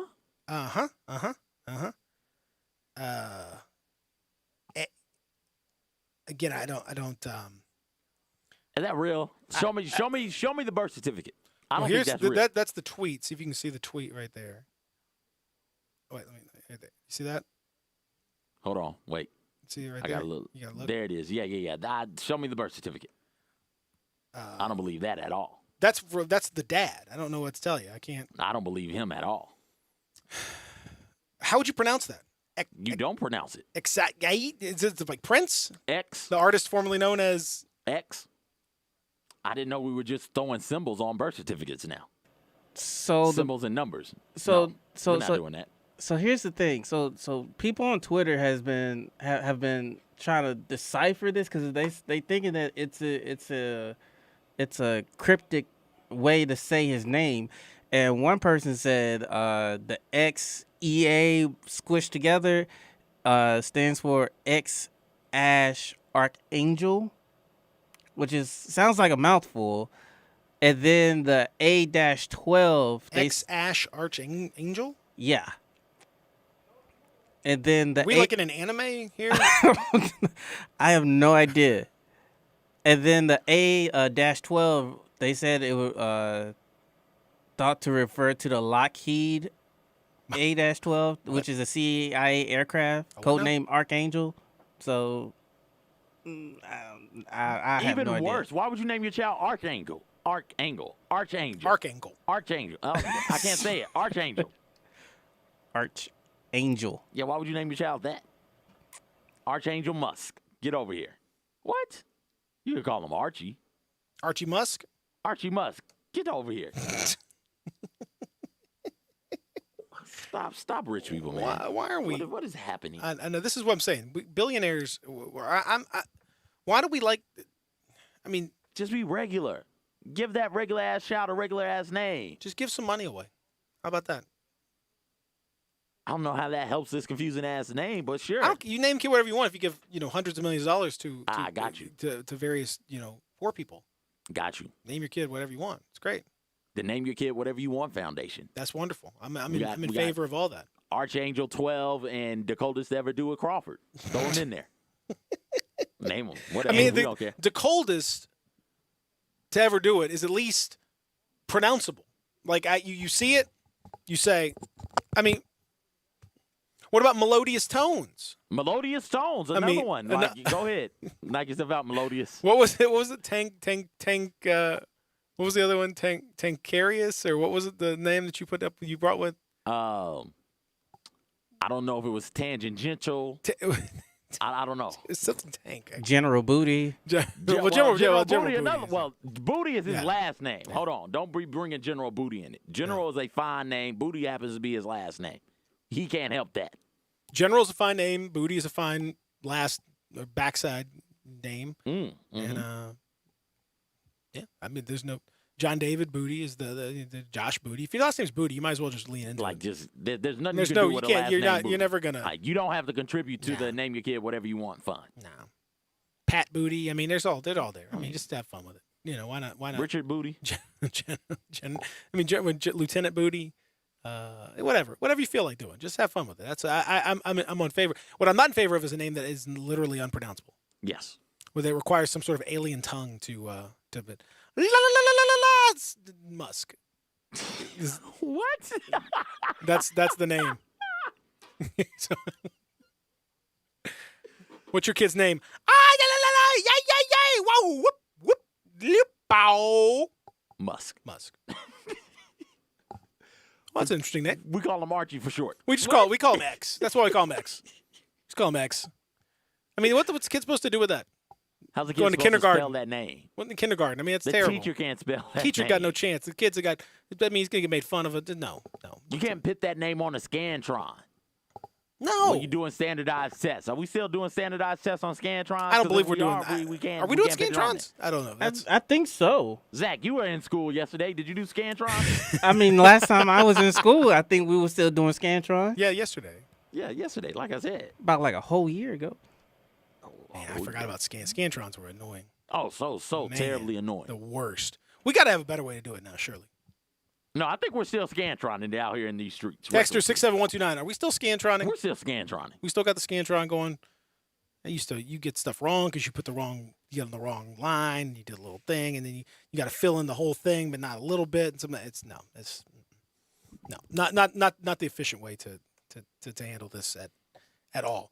67129 on that text. We even have our text line have been a little bit in and out right about here. That's the whole thing right there. A texter did say a lot of people want to move things with their mind. We talked about the superpower that you would want. We got a lot of telekinesis and to some degree telepathy, but mostly telekinesis. They want to move things with their mind, and I have to say that's tempting. And it's sort of a variant of what you were asking for, CJ. To be fair, your ability to shift carbon atoms. Mm-hmm. That's kind of the same thing. Yes. With your mind. Yes, but mine also allows me to not only move things, but to move people in a way as well.